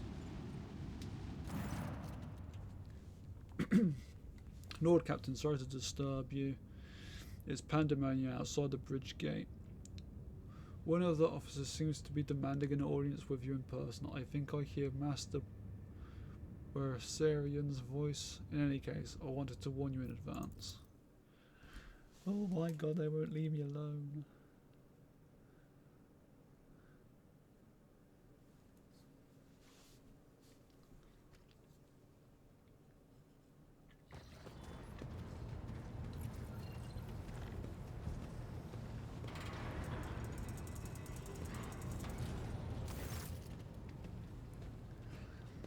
This is not the conduct of an officer.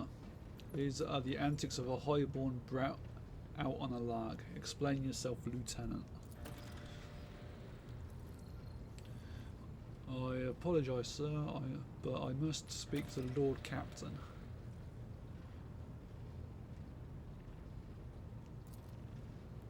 Very well, Lieutenant. You may address the Lord Captain, not least because I see you have already seen fit to disturb him.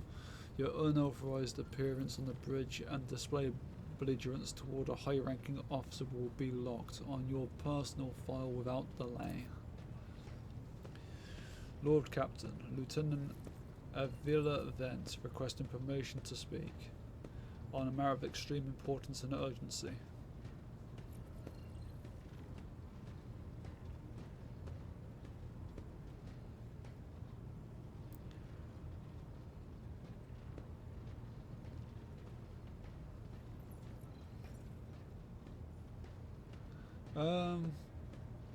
You may speak, but want to hear a report, not a shouting match. Having two officers bickering in full view of the bridge is unacceptable. I am sorry, Lord Captain. I thought that drastic times call for drastic measures. This matter cannot wait. Any minute now, an assault unit will be dispatched to the lower decks on orders to crush the workers' strike by any means necessary. But I am convinced that this step is unwarranted and that the cross itself was provoked by the actions of one of the senior officers.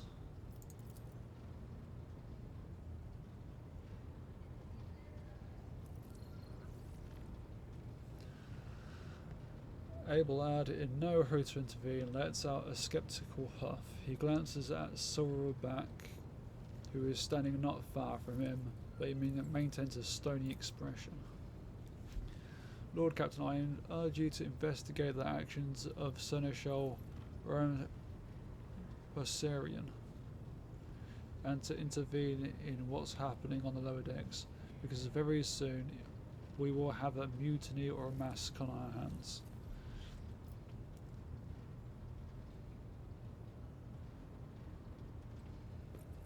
There's an insurrection in the making aboard my ship and no one has informed me. I would not deem it a problem worthy of the rogue trader's attention. The lower deck, as it so happens, I am revolt. 30-some years ago, we even had a revolutionary leader rise up who dared to establish workers' rule across the entire ship. It took a month to restore order, but even 8 years later we were still battling with rumours that the hero had survived his execution and was on the verge of gathering people to fight against tyranny once more. Needless to say, the rumours were baseless. As for the current situation, we have sufficient enforcers to deal with it. But on this ship, the word of the Lord Captain carries more weight than a salvo from 100 bowlers.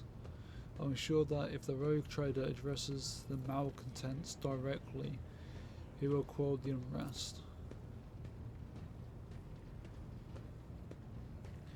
I dread to think what problems you will disturb the rogue trader with next. Perhaps you will ask the Lord Captain to break up rules in the mess room? I have already given you the means to resolve this problem. You simply need to use them.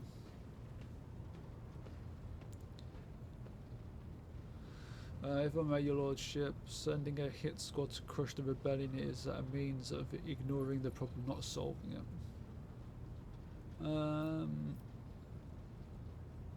Where does the social come into this?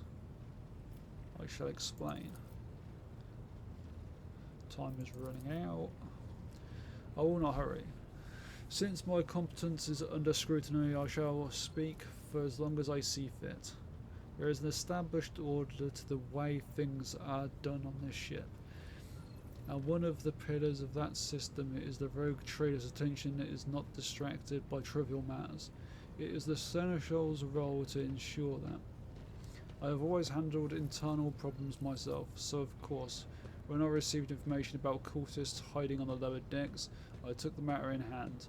So long as I live, not one of the vermin who murdered Theodora von Valancius will find refuge on her ship.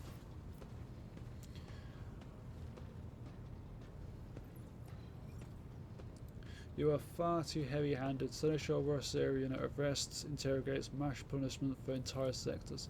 It has driven people to the brink. Now there is a strike on the lower deck, in Depot 4 to be precise. 3 worker clans are involved, but many more are passively supporting them. The situation could degenerate into an all-out insurrection.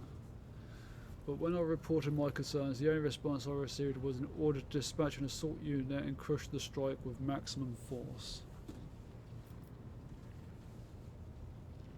What is Depot 4? Depot 4 is one of the poorest sectors on the lower deck. It is home to clans of general labourers. They are not as valuable to the ship as the families who have served its specialised systems for generations. They are an easily replaced resource, and one which is now more besides giving succour to cultists and minions of the arch enemy. Depot 4 is poor and troubled, but at worst that means drunken fights and illegal rot gut brewing. We have handled the workers of Depot 4 in the past. We would have done so again if the crackdown on Depot 4 hadn't been so harsh. And another important point to bear in mind, the problem is not limited to this sector. It is located on one of the most populated lower decks, and everything that happens there has a knock-on effect on all the neighbouring sectors.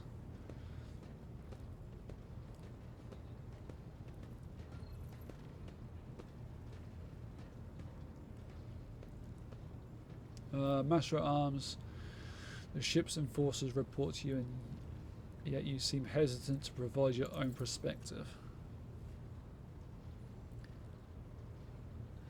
Lord Captain, unlike Lieutenant Venn, I respect the chain of command and realise that it is not within my right to challenge my superiors. That being said, when I entirely share my Master Westarian's opinion on what fate Depot 4 deserves, I must note that this insubordination is directly consequences of practices that he himself has introduced.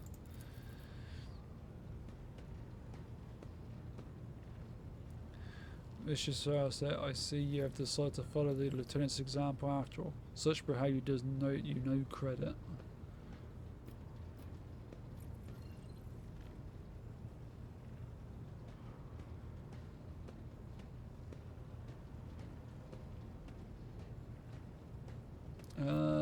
Sarbeck explains himself. The ship's regulations state that the Master at Arms is responsible for resolving all matters related to the ship's enforcers, and yet it is no secret that the Seneschal has a tendency to show partiality. Those enforcers and officers whom he has deemed particularly promising are at times given permission to approach him for tutelage. I cannot deny Master Brasarian's experience and insight. The Seneschal has a record of fostering students who have indeed achieved much and demonstrated impeccable performance.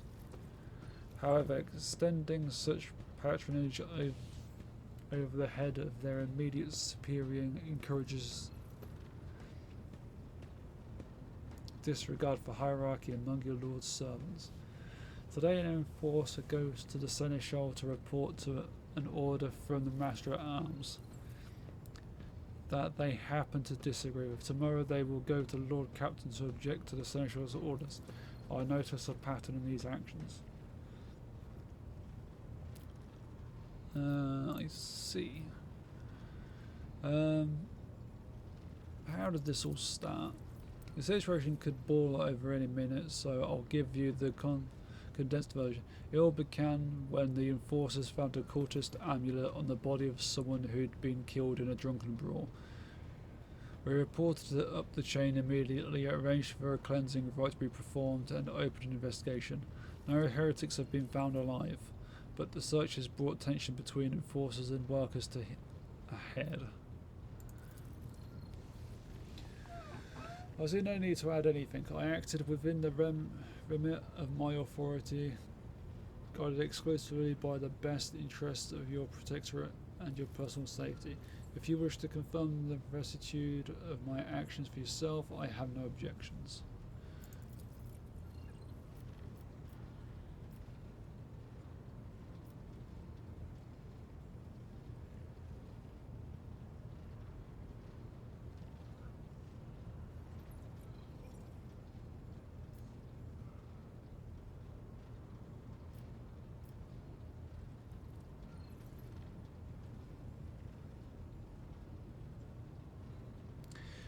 I've heard enough. I will go down to lower decks and deal with the problem personally. Praise the Emperor. Thank you, Lord Captain.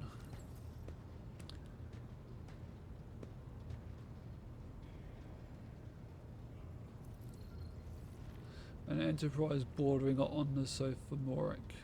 But please yourself, Lord Captain. However, I categorically insist that I escort you.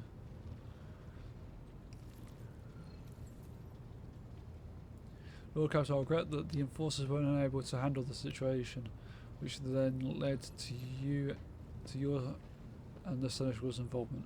I consider it my duty to go to depot for myself and see the expedient resolution of this incident. So much reading. So much reading.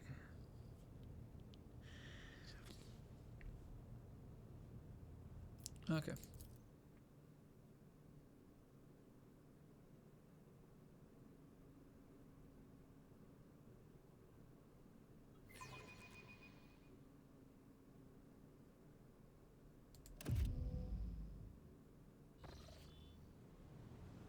Being I had to pick a squad, I'm going to assume I'm going to get attacked.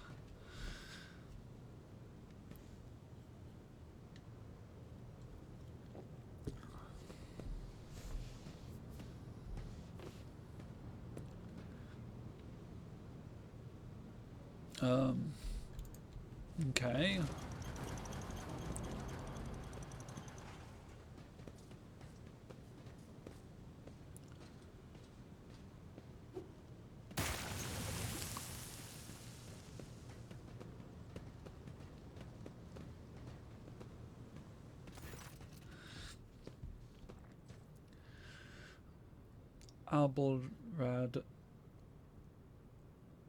Abelard reflectively wipes the sweat from his brow in a startlingly human gesture, and a telling one, a rare moment where he allows his age and weariness to show through his armour like veneer of self-assurance.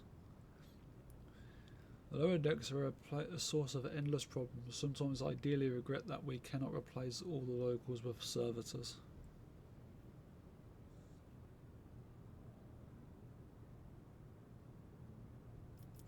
Did you hear they were shouting your name? Of course they were. The organisation of the daily routine life of the ship rests upon my shoulders. The mountain of challenges and problems from which I endeavour to insulate you. Lord Captain, the situation of the lower decks has been a cause for concern, and I have intervened personally on more than one occasion. That must be why they remember me. They do not know your face. To them you are akin to a creature of legend, one who has stood on the steps of the Golden Throne no less, whereas I am the man whose name is attached to every ordered docking of rations or lowering a bay's heating. I need to get to the bottom of this. What's this here? Something resembling a nest made out of thermal insulation material. This must be where the workers sleep between shifts. Okay.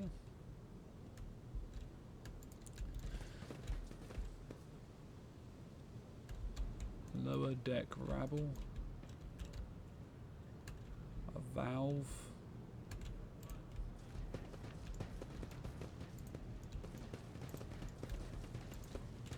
What curiosity unveils itself before me?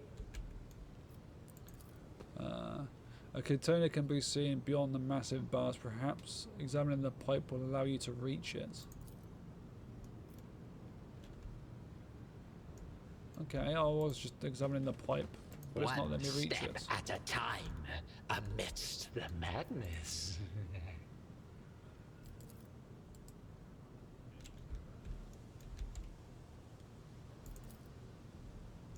Okay, whatever.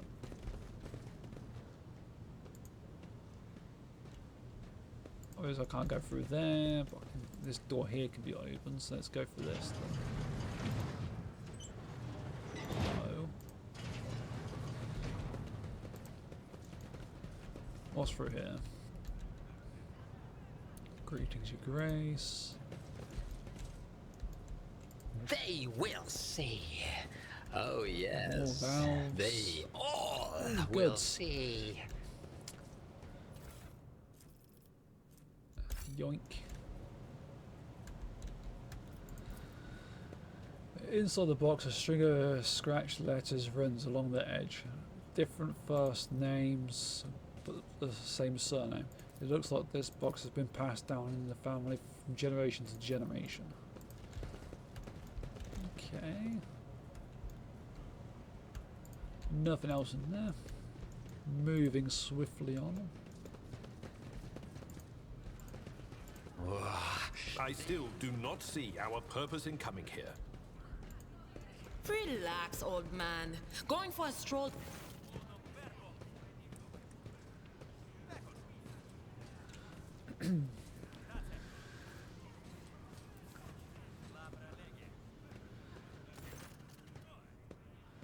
The sounds of a heated discussion reverberate through the ship's bays. The Lieutenant Avila Vent of the ship's enforcers is barring the path of her superior, Master at Arms Jocasta Sarabak,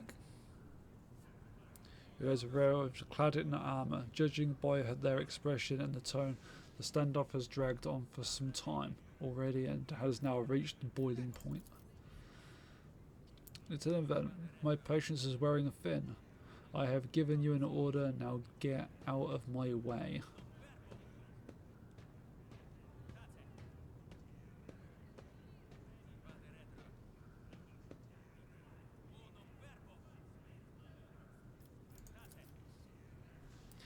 I cannot comply with that order, ma'am. This is my deck and my sector. So long as this area remains under the Lord Captain's special oversight, no actions can be taken without my express permission. There are only 3 people who are authorized to make me stand down. The first officer, the rogue trader, and the Emperor himself. Sounds like she's starting to vent her frustration.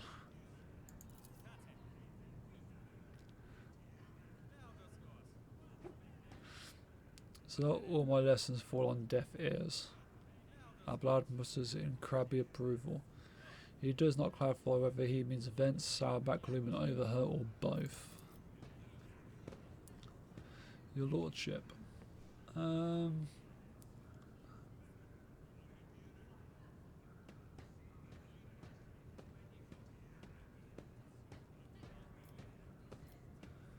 want to speak to the strikers. Abelard's mouth twists, but he restrains himself from saying and says nothing. Right you are, Lord Captain. Allow me to wish you good luck. Okay.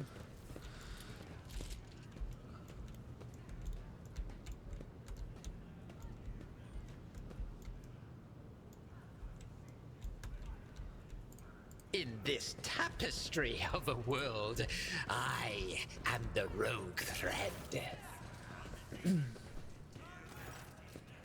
A dozen pairs of eyes stare apprehensively at you. The people before you are typical inhabitants of the lower decks.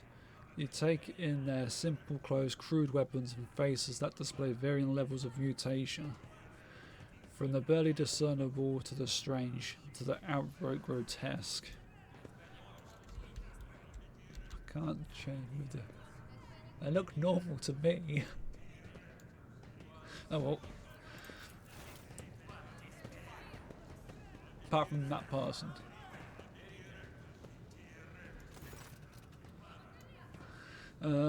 Voice passes through the crowd and you detect a mixture of fear, astonishment and joy in their reaction. Finally, 3 people break away from the crowd. An elderly woman, 2 men. These must be the leaders. They bow clumsily before you. Lord Captain, you have come down to us.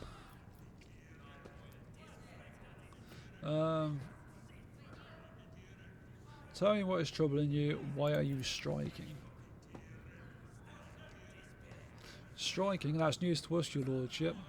All we're doing is asking questions, saying what we think. Shut up, Rivet. Here's the deal, your lordship. Your damned enforcers are all over us down here.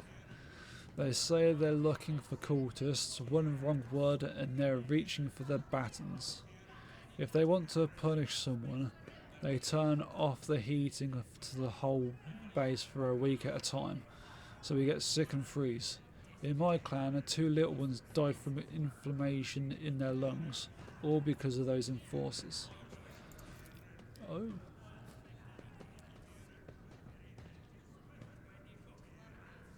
Agenta does not interrupt the workers, but you see the sadness well up in her eyes when the children's deaths are mentioned. She quietly whispers a requiem prayer and makes a sign over herself. It's all true. Vent is the only enforcer officer who stood up for us. It's clear as day who had a mother from the lower decks and who grew up amid ships and has no fellow feelings towards us. Your lordship, we're no villains here, we're honest workers, your servants. We've plotted no disorder. We went on strike openly and now we've got guns pointed at us. All we're doing is asking to be allowed to work in peace without being harassed.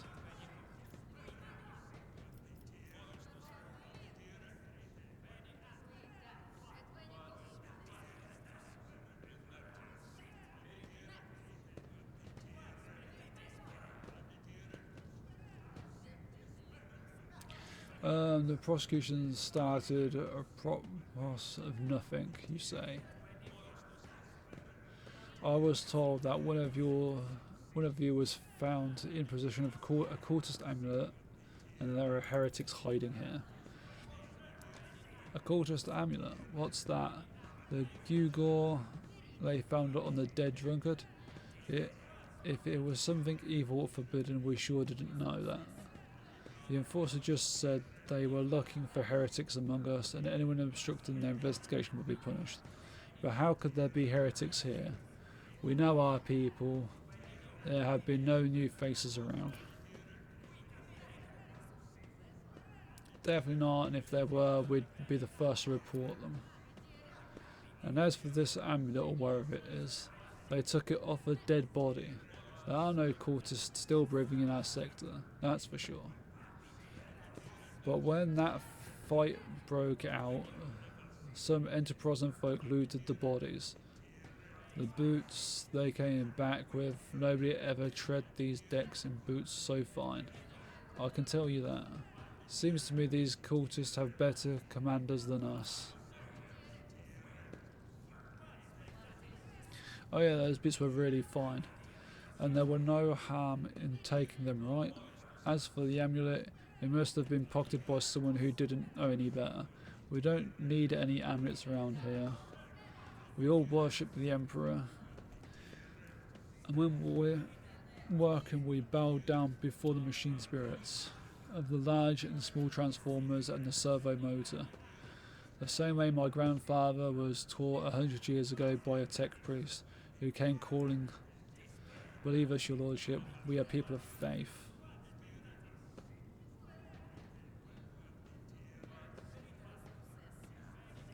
Naive children, weren't you taught from an early age about the dangers of arch enemies' creations?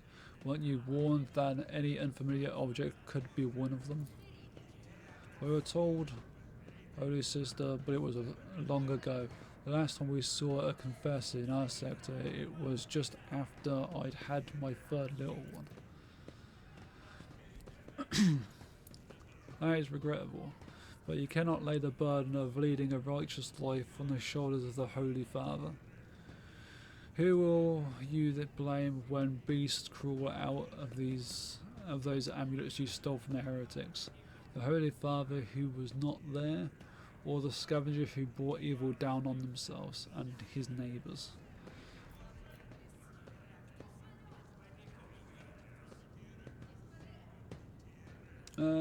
What changes do you want? Would you look at this? The exalted Lord Captain himself is asking us bilge rats what we want. Well, here's what.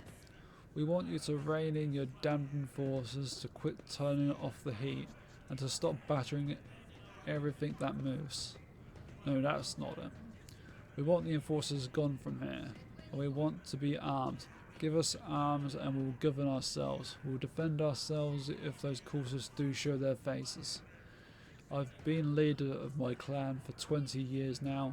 Getting rid of these club-wielding thugs can only improve things around here.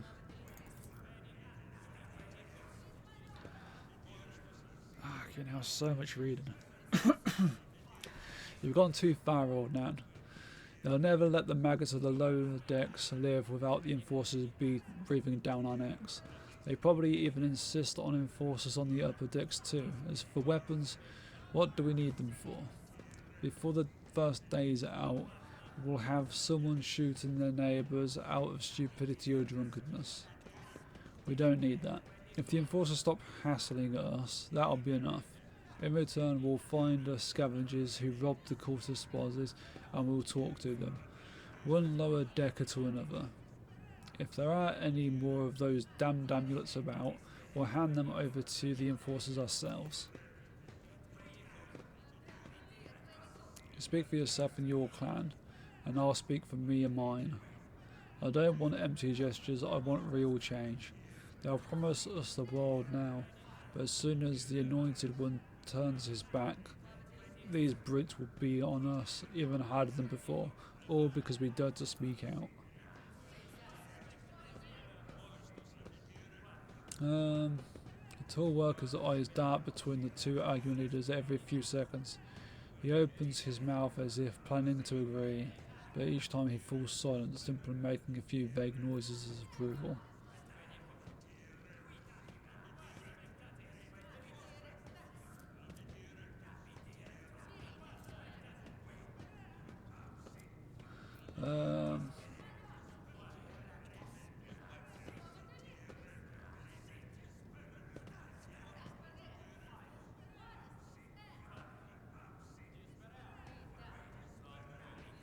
Spreading anarchy on the ship is the first step towards embracing chaos. Putting weapons into untrained hands would be even worse. What's more, the enforcers are needed to maintain oversight and order. Withdraw those demands and we will consider the rest.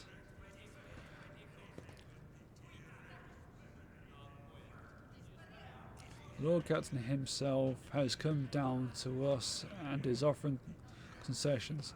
I don't know a single person in the whole of Depot 4 who's ever stood next to the rogue trader, let alone talk to them. Back down.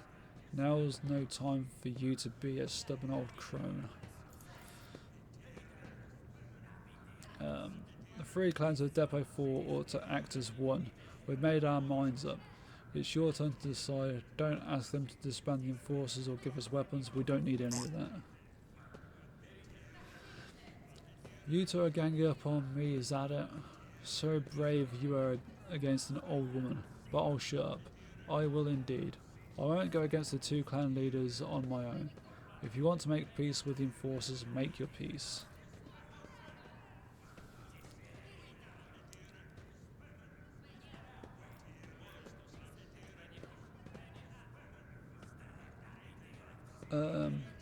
Here's the side. The prosecution will stop and I will expect you to assist in locating any remaining amulets or weapons left behind by the cultists. Your Lordship, thank you. You have not abandoned us lower deckers. You came yourself and settled everything. I'll tell my grandchildren about this. Of course, your Lordship will root out any nasty business faster than the enforcers and will leave no stone unturned.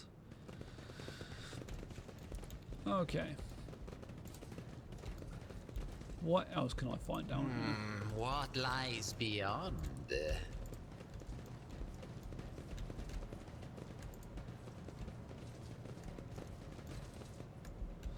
Doesn't seem like there's any loot here. What's this? The heat sink warms the air around it is so to a scorching temperature. This is the warmest part of the bay. The workers have even dragged deck chairs here. Okay. This page is where the start of each shift is marked. The last mark is missing. The workers went on strike. Yep, know that already. Okay. Patience? My nerves are frayed.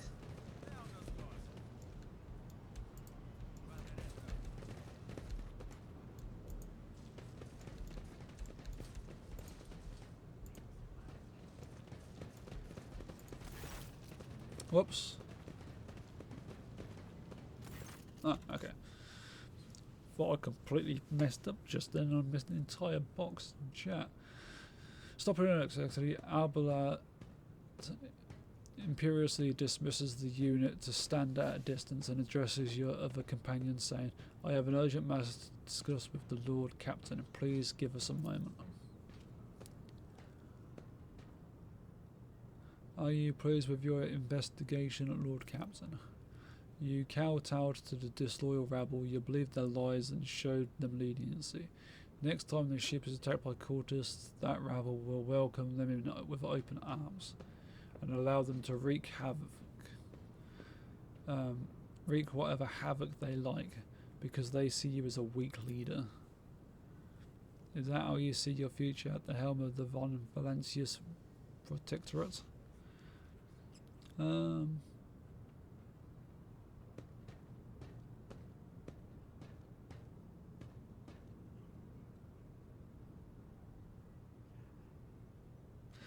Let's talk about your role in this instead. You allowed this revolt to happen. Your actions practically guaranteed it would. I would have handled the situation myself had you not decided to intervene. Remember, Lord Captain Theodora, do you think she ever set one slippered foot on the lower decks? No, she did not. Such matters were left to myself and the junior officers while she dedicated herself to her grand design for the Protectorate, as any true strategist and rogue trader ought.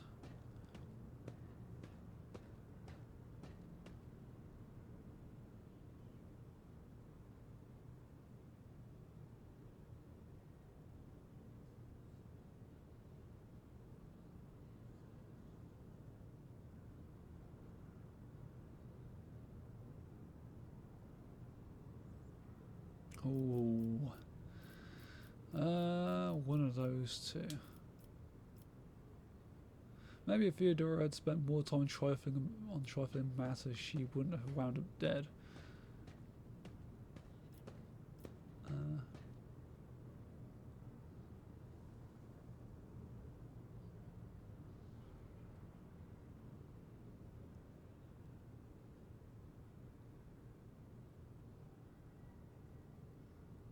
Let's go. Yes. I would be only too willing to trust my son Shire and fill my head with such, and not fill my head with such matters.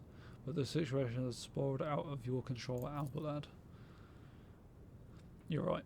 At least this concerns junior officers making complaints directly to you.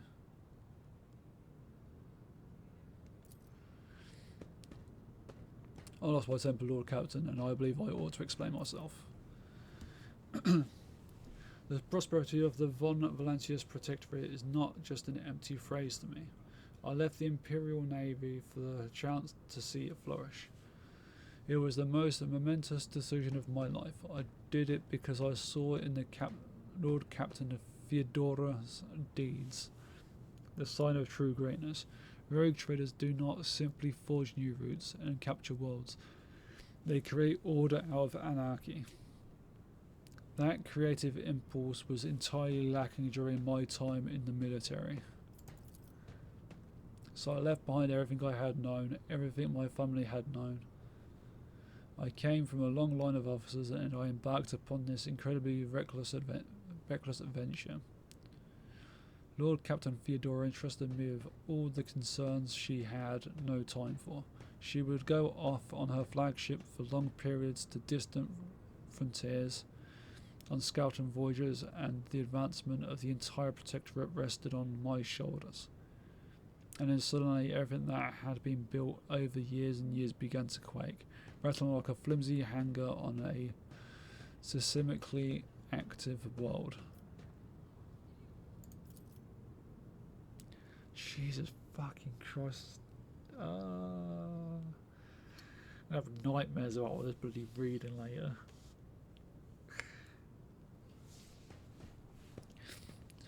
One of the senior officers betrayed us all. The rogue trader was killed, and who knows what is happening on the planets.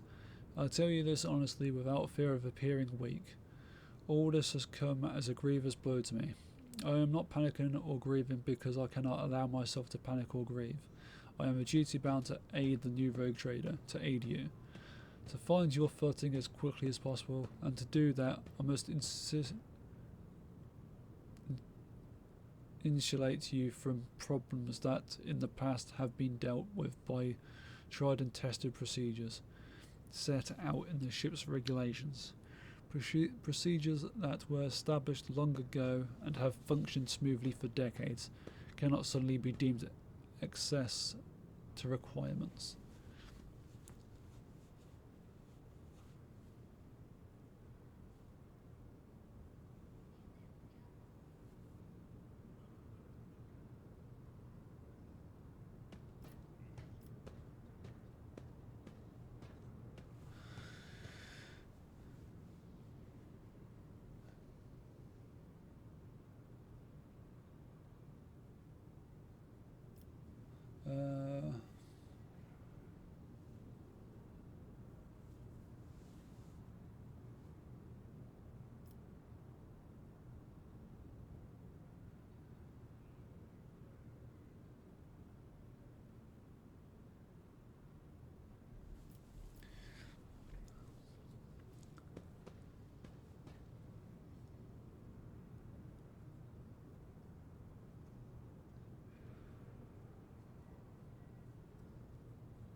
Theodora trusted in established procedures and she died. I won't make the same mistake.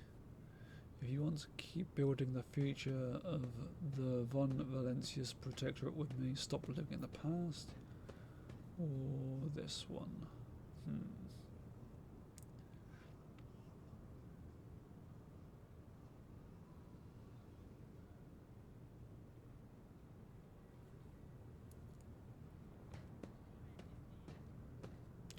I understand, but you need to learn how to respect me as your Lord Captain and Rogue Trader. Accept it and start living in a new world. A world where Theodora is gone, and where you and I have to have new decisions to make. Yes, Lord Captain, your resolve is admirable and demonstrates strong leadership. I shall remember this moment should my old habits ever begin to creep back in. And now please let us leave the lower decks. If the rogue trader desires to stretch his legs, there are far more suitable places.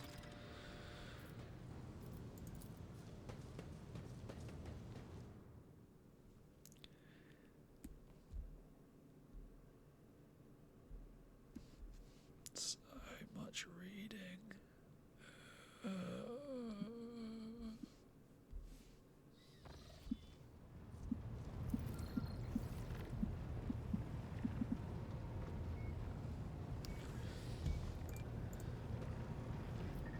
Right, can I fucking get to this bloody planet now? I'm so close. Did that just stop before I hit the fucking planet? I think it did.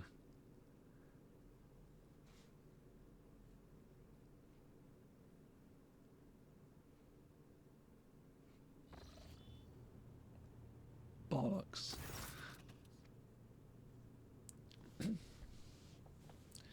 As the ship makes its way through the star system, a strange fatigue falls over you. Your eyelids grow heavy, and the quill you have been using to draw up yet another order falls from your hand. You raise your head with a start. Someone else is here in your study. You stand up and stare at the dozens upon dozens of corpses surrounding you. Among the number you recognise the disfigured and bloodied faces of those who died on the ship's bridge, and those you met in your previous life. How is this possible? Where are the enforcers posted to stand guard? It matters not, you are alone against a horde of heretics risen from the darkness to take your life.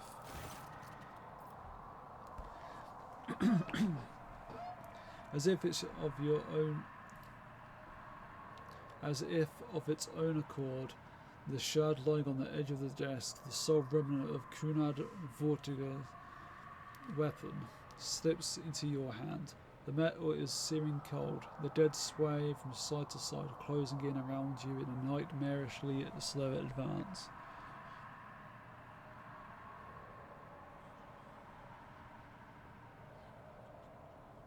Kneel before the rogue trader. Your lives belong to me. All you hear in response is unintelligible voices, whispers, moans, and divisive laughter. Anger ignites your chest, and you clutch the shard which ravenously bites into the palm with its sharp edge. Okay. Why would you grab that for? This is like a very silly thing to grab. An unbearably bright light floods everything around, and you find yourself surrounded by grovelling minions, their bodies shivering in your mere presence.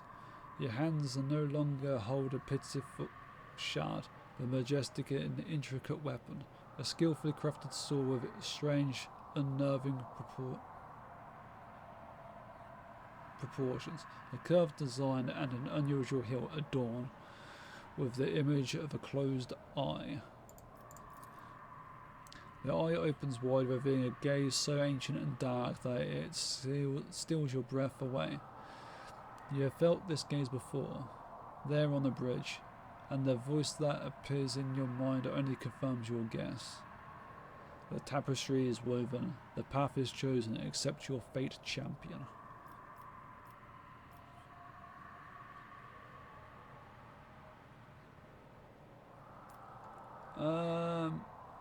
Throw the demon blade away. Never.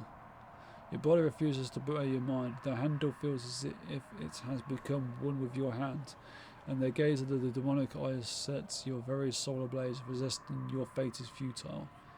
You scream as you feel your soul burn away to ash. You awaken from the vision kneeling next to your desk, clothes drenched in sweat, and with a sour taste on your tongue. Your head is ringing and you struggle to recall those faces and the image of the sword in your hand. Only the deep cut on your palm and the bloodied shard lying on the floor remind you of what just transpired.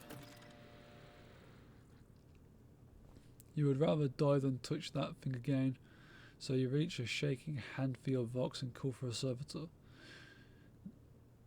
Now you just have to wait for the mindless automaton to arrive, pick up the cursed artifact and head for the nearest airlock to be claimed by the void.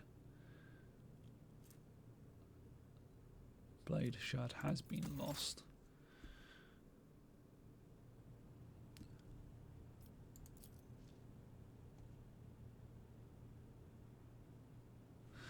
The light glinting off the skull of some unknown Xenos, making it seem like the bony face is mocking you.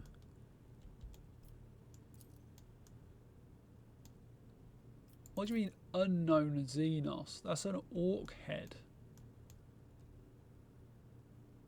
That is undoubtedly an orc head. How is that unknown? Very strange.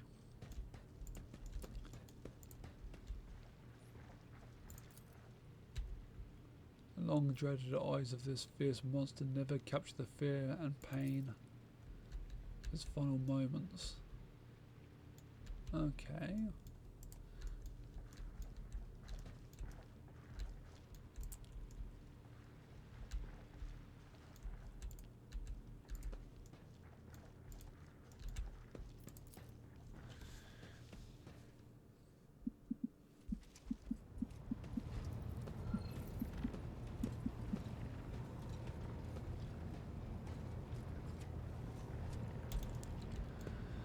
Alright, can I actually make it to this fucking planet now?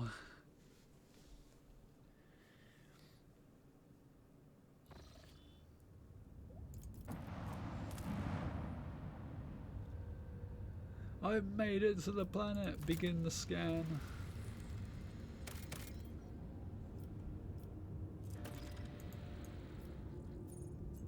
That's the starport. Choose party members. I accept all of them.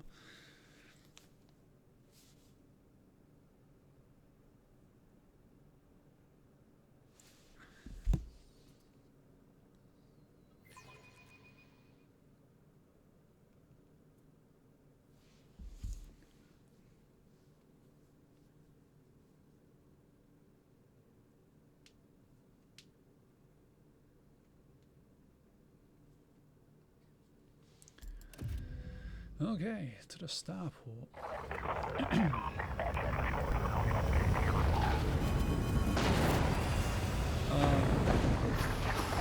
It looks like they're under attack.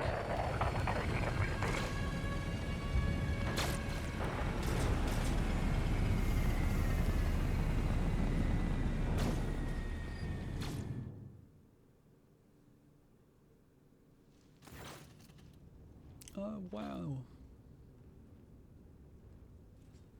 That's the exact colour I painted my ones. A red and like a greyish blue. Anyway, the starport greets you with the din of ordnance and the smell of explosives tickles your nose. It is difficult to tell through the smoke who is firing at whom. Halt! Weapons on the ground or I'm firing. A man in a torn and dirty uniform hobbles towards you from behind the chunks of rockcrete and crumpled plasteel. His cracked helmet is adorned with a crooked label that reads Sergeant Malaga. Alright, so our skies are in lockdown. The rebels are shooting down at anything that flies, and you lot just happen to land in our rear without a scratch to show for it.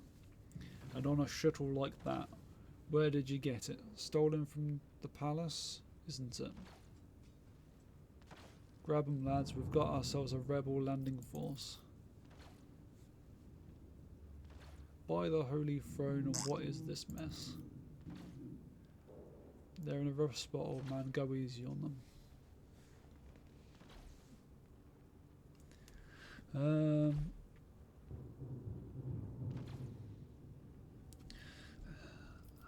Abelard, enlighten this rabble about the proper manners of greeting the God Emperor's chosen.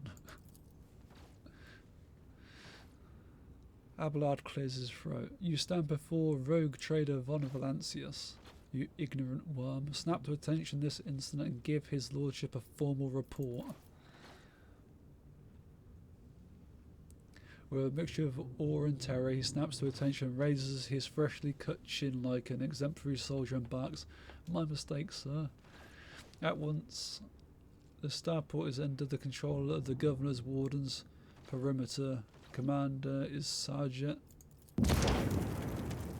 A frag grenade explosion cuts off the rest of Sergeant Wuz. Shrapnel flies everywhere with a piercing screech. One of the soldiers falls to the ground clutching the remains of his forearm, and is now adorned with crimson tatters. Blood is pouring out of the stump, and the soldier's agony is short-lived. The sergeant curses and hastily says an army prayer for the dead. Pardon me, sir, Sergeant Lays Malaga reported. My unit is holding the starport on the governor's orders. How may I serve?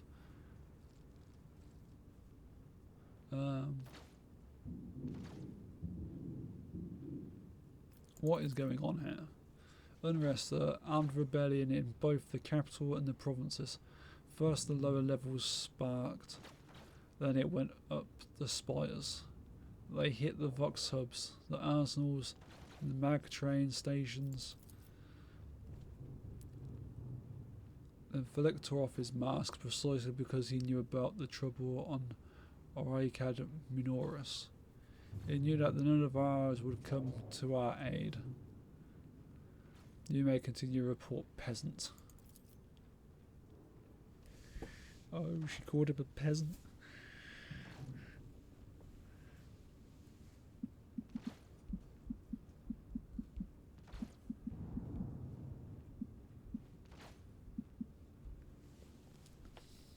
My unit was here when it all went to the Groxes. The tech priests linked to satellites reported sightings of strange void ships in their system.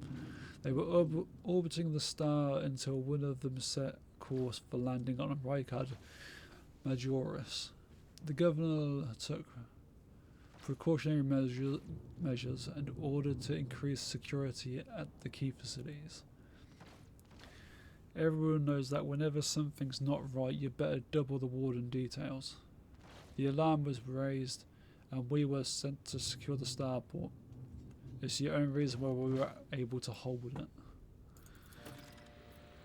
They're crushing us, the scumbags. It's been a whole turn since the last reinforcements came in. We're running low on ammo, every other fighter is wounded. I don't know how bad it is in the streets, but they drive us out of here any minute. Okay.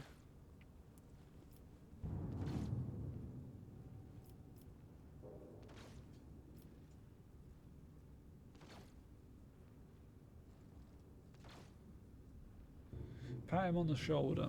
You are doing fine work, Malaga, and so are your troops. It is people like you that hold the Imperium together.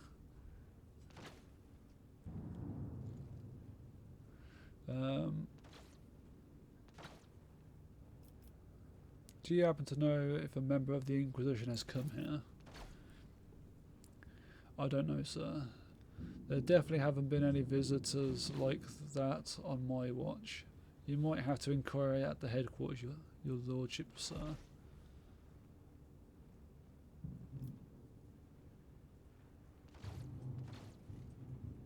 Some dirty dog nearly shot down my shuttle.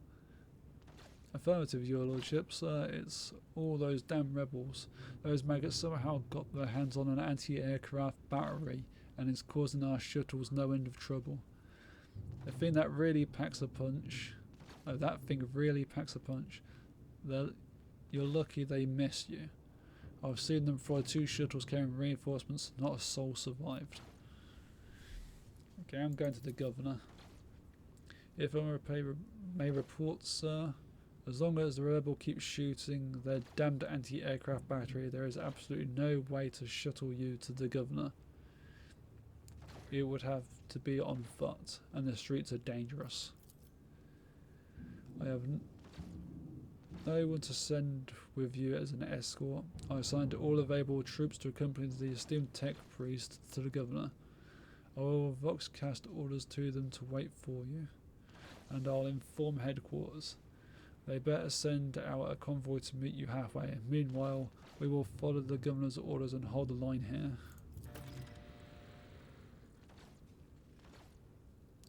You're a good soldier, but you've got a lot of blood on your hands, both yours and others. You know the same hand that salutes now might fall in darkness. Rank and epaulets. I have no idea how the hell you say that word. Won't save you from the bitterness. Pardon me, my lady, but I can't get my head around these fancy words you're saying. I've seen plenty of blood, but trust me, I'll fight to my last drop.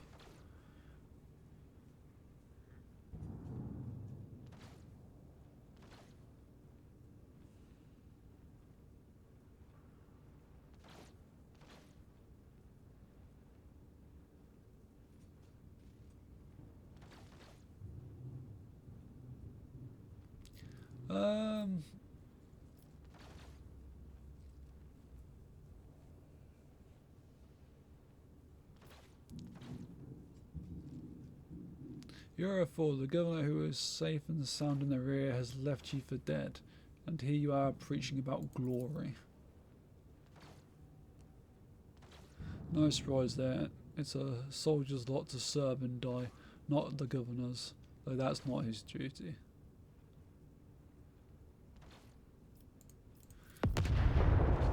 Another explosion interrupts the sergeant's words.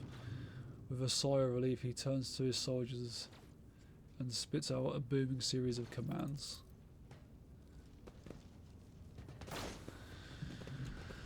Okay.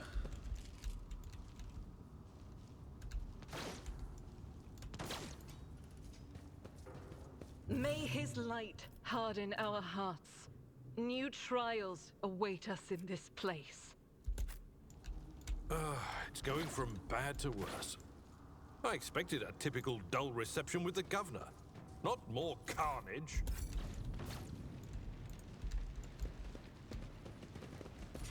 What is going on One step over at a here? time, amidst the madness. The grand viaduct for receiving esteemed guests is buried under the rubble. Okay. More guns.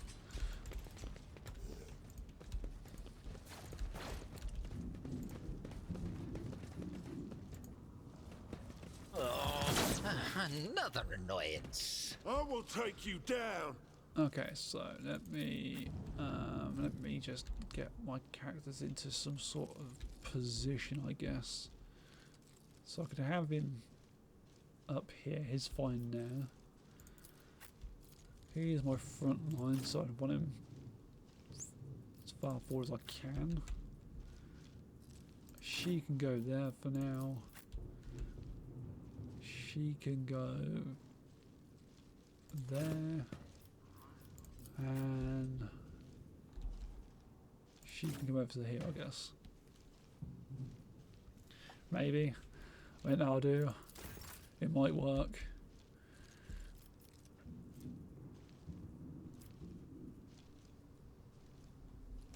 That's cover. Hang on a second. What's that symbol there? A skull. That's gonna be an exploding fucking barrel, isn't it? I just put my character next to an exploding barrel.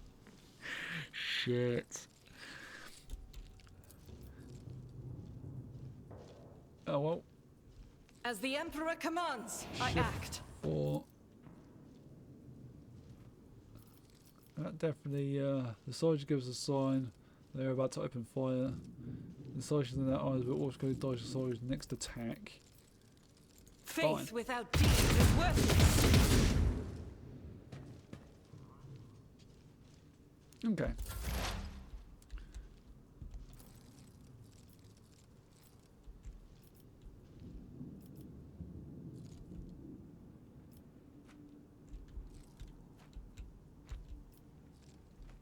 They've got some people who are like really far back.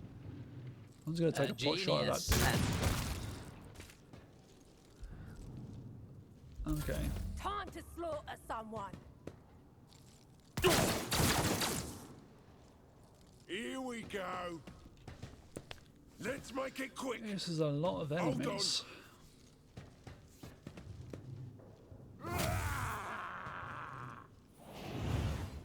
Out of my way.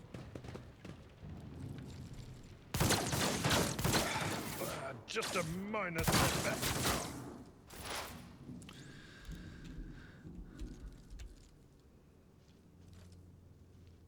Okay, let's bring her What is to over this foreboding? here.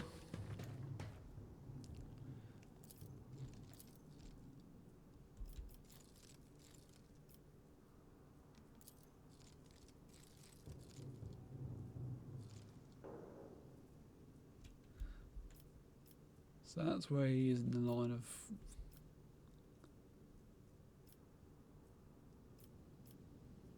He's all the way up there. So he's one of the next ones to move. Let's just try and kill this dude, I guess. Wow, I can't believe she missed. Well, actually, I can. A 60% chance she was bound to fucking miss.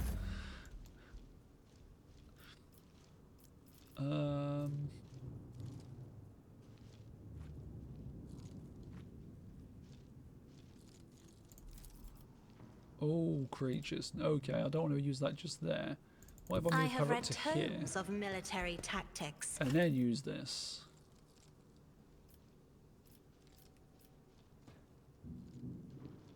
Yeah. I'm not accustomed to being ordered around.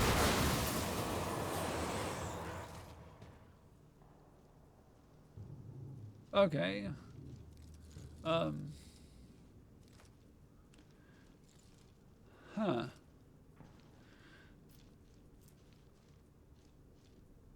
The officer immediately grants an ally an extra turn with 2 AP and no NP. Isn't this a job for the serfs?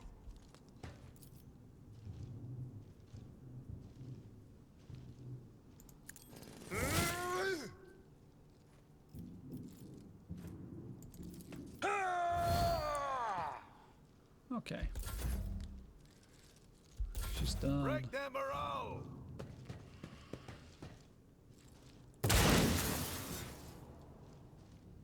Let's get to it. How did he miss that shotgun shot? Let's get to it. That dude has got godlike Scared, yeah? reflexes. Show me what you got. Why did I not foresee this? I've never felt pain like this. She's nearly down. It's a good start. He just killed his own teammate. That's an even better start. Let's move him up to here. And then I took care of this one. I can get both of them. Enjoy.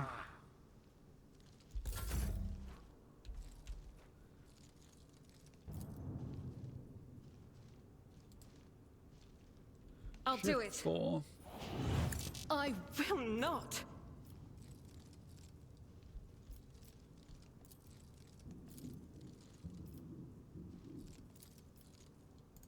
So I want to make sure I don't shoot my teammate.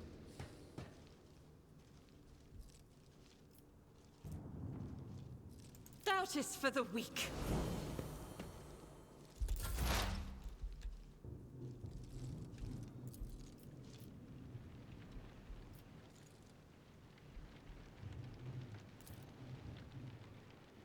Schemes within schemes.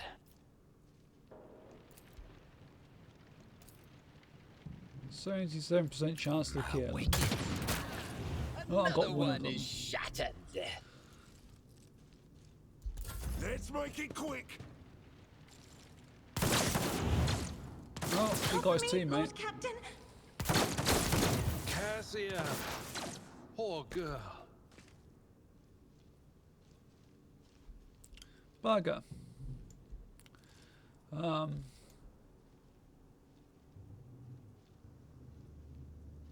There's not really much I can do about that.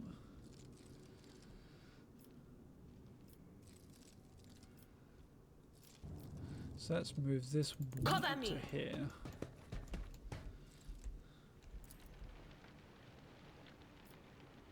$39% chance, 30% chance, 30% chance, 30% chance.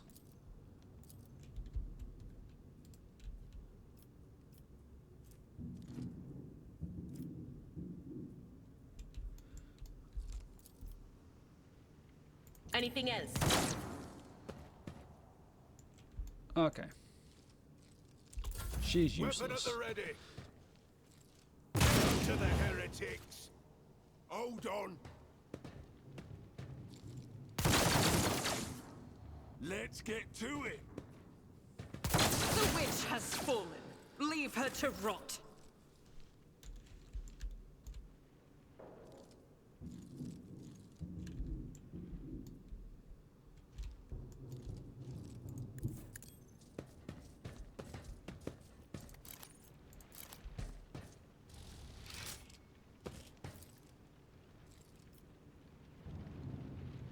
I will do my duty. One fewer target.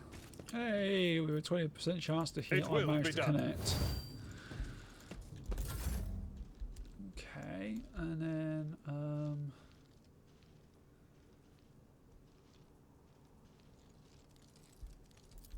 so I don't think anybody's in range with this character, so I'm gonna have to move up.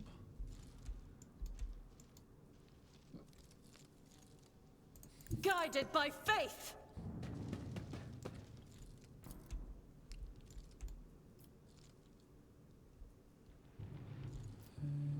I've got a 42% chance of hitting As the that Emperor person. commands, I strike it a prayer. Hey.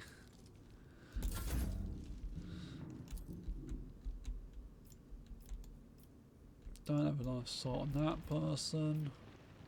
77% chance of hitting. What if?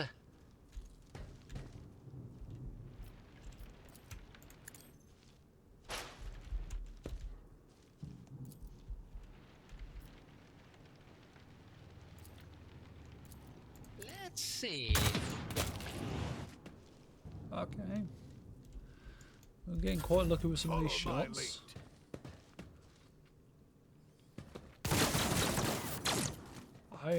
He had cover there. He could have used cover. My place is at the fore.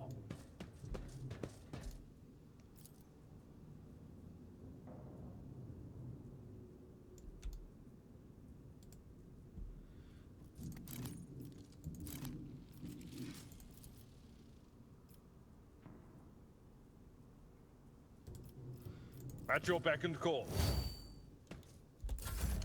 Can't reach that person with him, so let's go to here.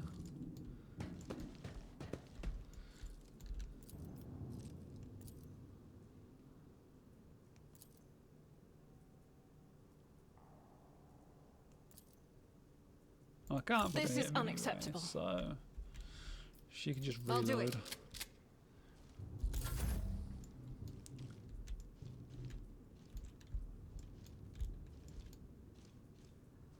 War is my muse. No, I don't have a line of sight Out either. my way. My ears are ringing.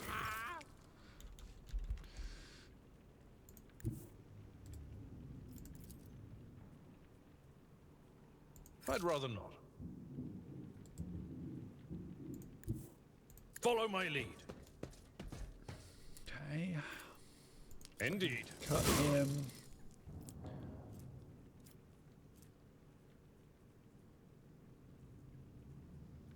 Oh, I should have made him my sworn enemy. Victory is imminent. Ow.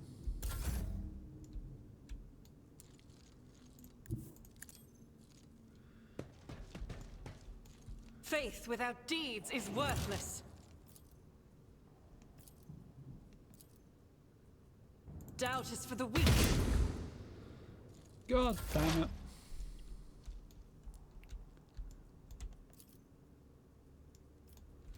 So if I can get myself into a better spot, maybe here?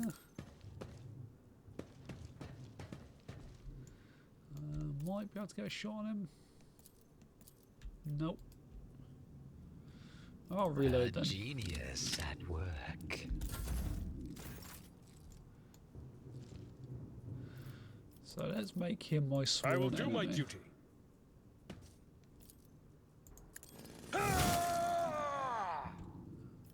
At your beck and call.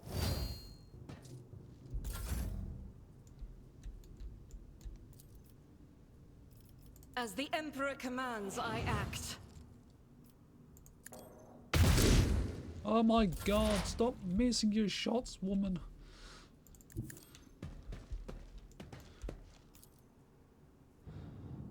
No, still can't get a shot on him. Indeed. I'm not interested. Victory is High momentum.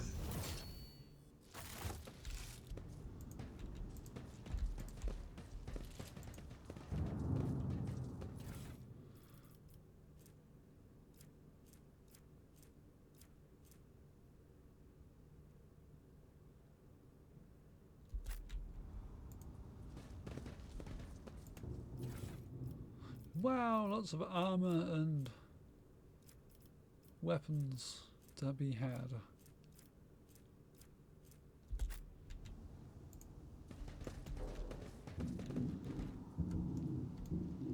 Right, so I've got people who've been injured. People who are not looking Sometimes very healthy. you consult the appropriate treatise on Tactica Imperialis and weigh every step. Sometimes, though, you just fire your biggest cannon and save the day. So that person's got broken ribs now, and that person's got a crippled leg. And the only time I can remove them is if I go back onto the void ship. Okay, that's fine. Curiosity sings in my veins.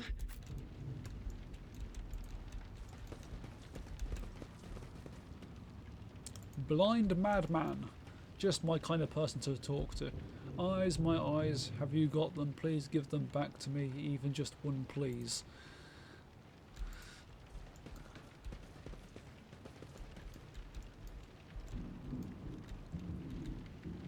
Are they all gone blind?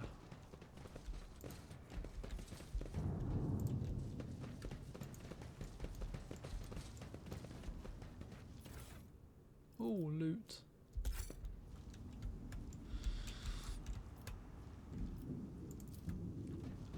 Lore of the Imperium.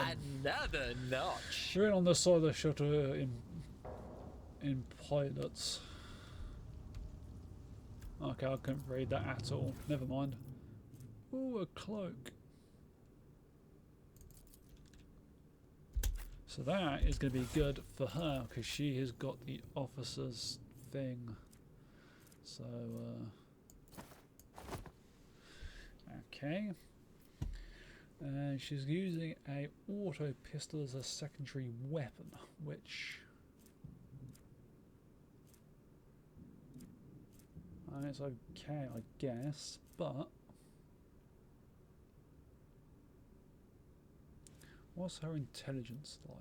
She's okay, fine.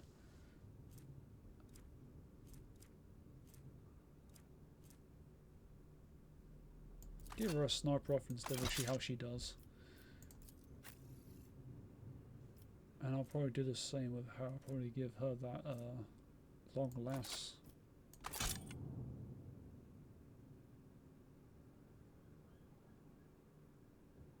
Yeah, sure, I'll do.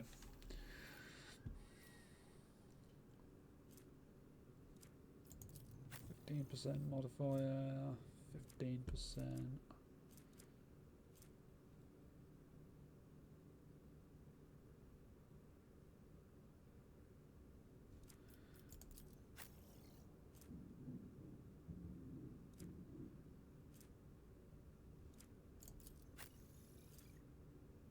Four to eight. 4 to 8. What's this? Tactical goggles. Chance to hit. Ooh. I like him having that though. I might give that to her then.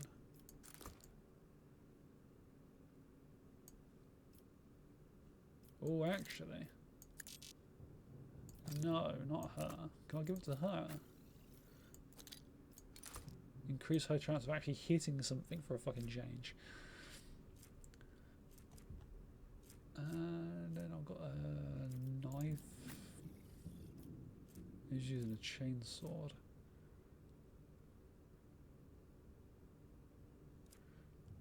Keep him with the chainsword.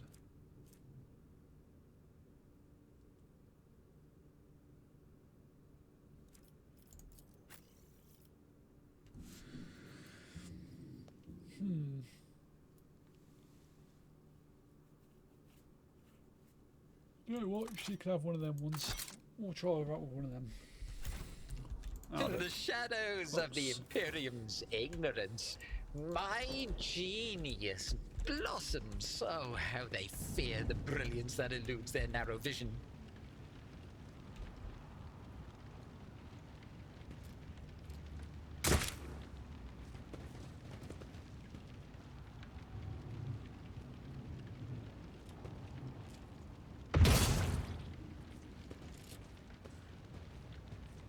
Oh.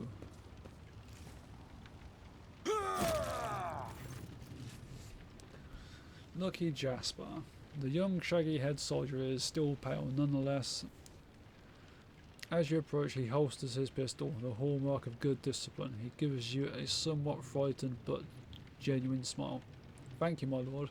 You arrived in the nick of time. I don't know what those babbling creeps wanted with me, but it definitely wasn't anything good. Who are you? Lucky Jasper, the governor's aide and personal Vox operator. I was dispatched to the starport on special orders. And what exactly were you doing here on your own? Following the Governor Medinia's special instructions, namely... He grits his teeth with a pained expression and furrowing his brow. Oh right, it's a secret assignment, I can't talk about it.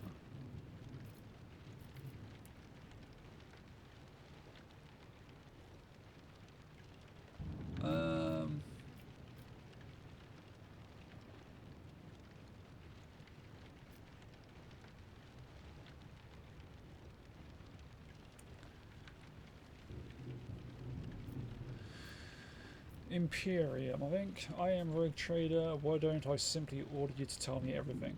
It is well within my rights. So you must be from House von Valencia's ship. Starport August Surveillance Station reported that it had detected your ship entering the system. Then you heaved to.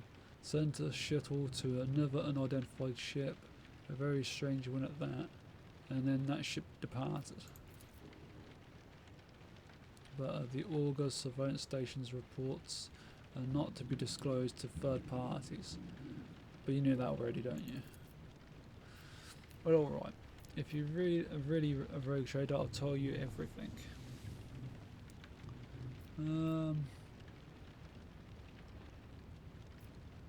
Why did they send you to the starport? I'm supposed to deliver updated Vox codes and how should I put it, assess the situation.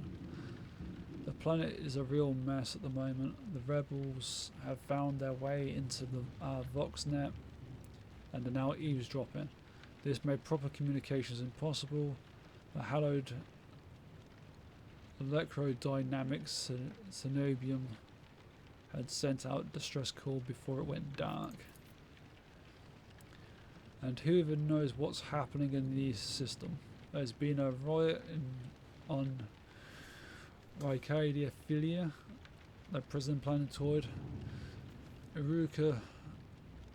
Iraq 5 station is silent, although the navigators there have always been a reclusive bunch.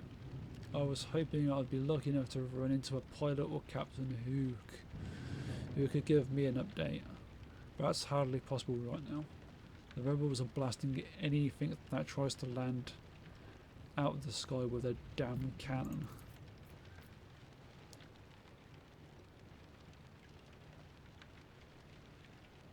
There's something else you are hiding from me, isn't there? More classified secrets?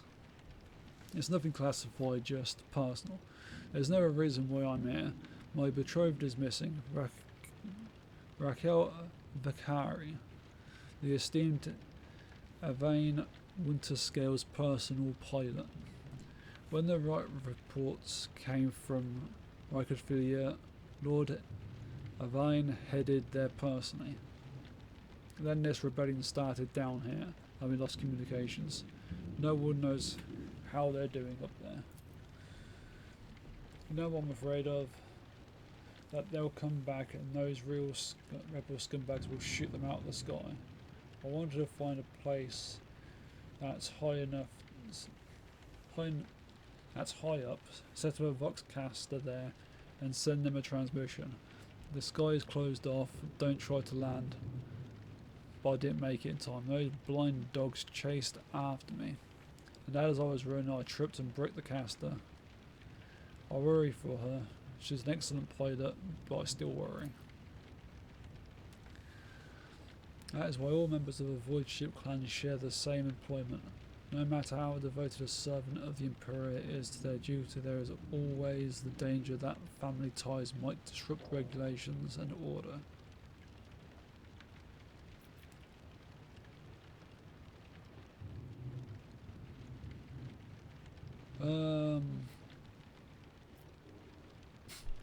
Pray not for her survival, but for her honourable death should it come to it.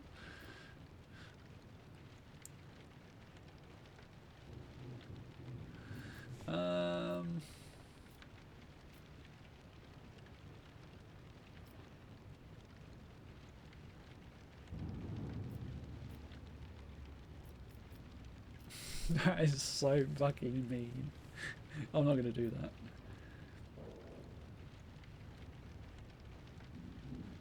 I am looking for an interrogator of the Inquisition. He may have arrived on this planet. Have you heard anyone matching this description? I have, but I don't know where he is now. I'm sorry, but I don't like discussing the affairs of the Inquisition. Okay. No more questions. Are you unharmed? All thanks to you, my lord. Those blind lunatics are all over the city right now. These rebels, damn them to the void, go around maiming anyone they get their hands on and scorching their eyes. Then they leave the poor sods driven mad by the pain to wander the streets babbling nonsense. The command doesn't want anyone to talk about it, but I've heard whispers that it's not just some nonsense, it's heresy. Actual heresy. Because listening to it scrambles your brain. It made one patrolman freeze in his tracks while the blind mob got hold of him and carried him from his post off to who knows where. We should stay here. We might run into the rebels. I'll go find a safe place to watch the skies for any landing shores. May the Emperor protect you, my lord. Okay.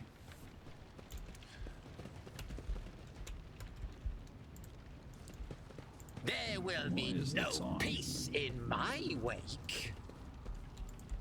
Can I shoot this dude then? Or no? No option to kill that blind bloke. But the other two up there were perfectly fine to shoot. Fine.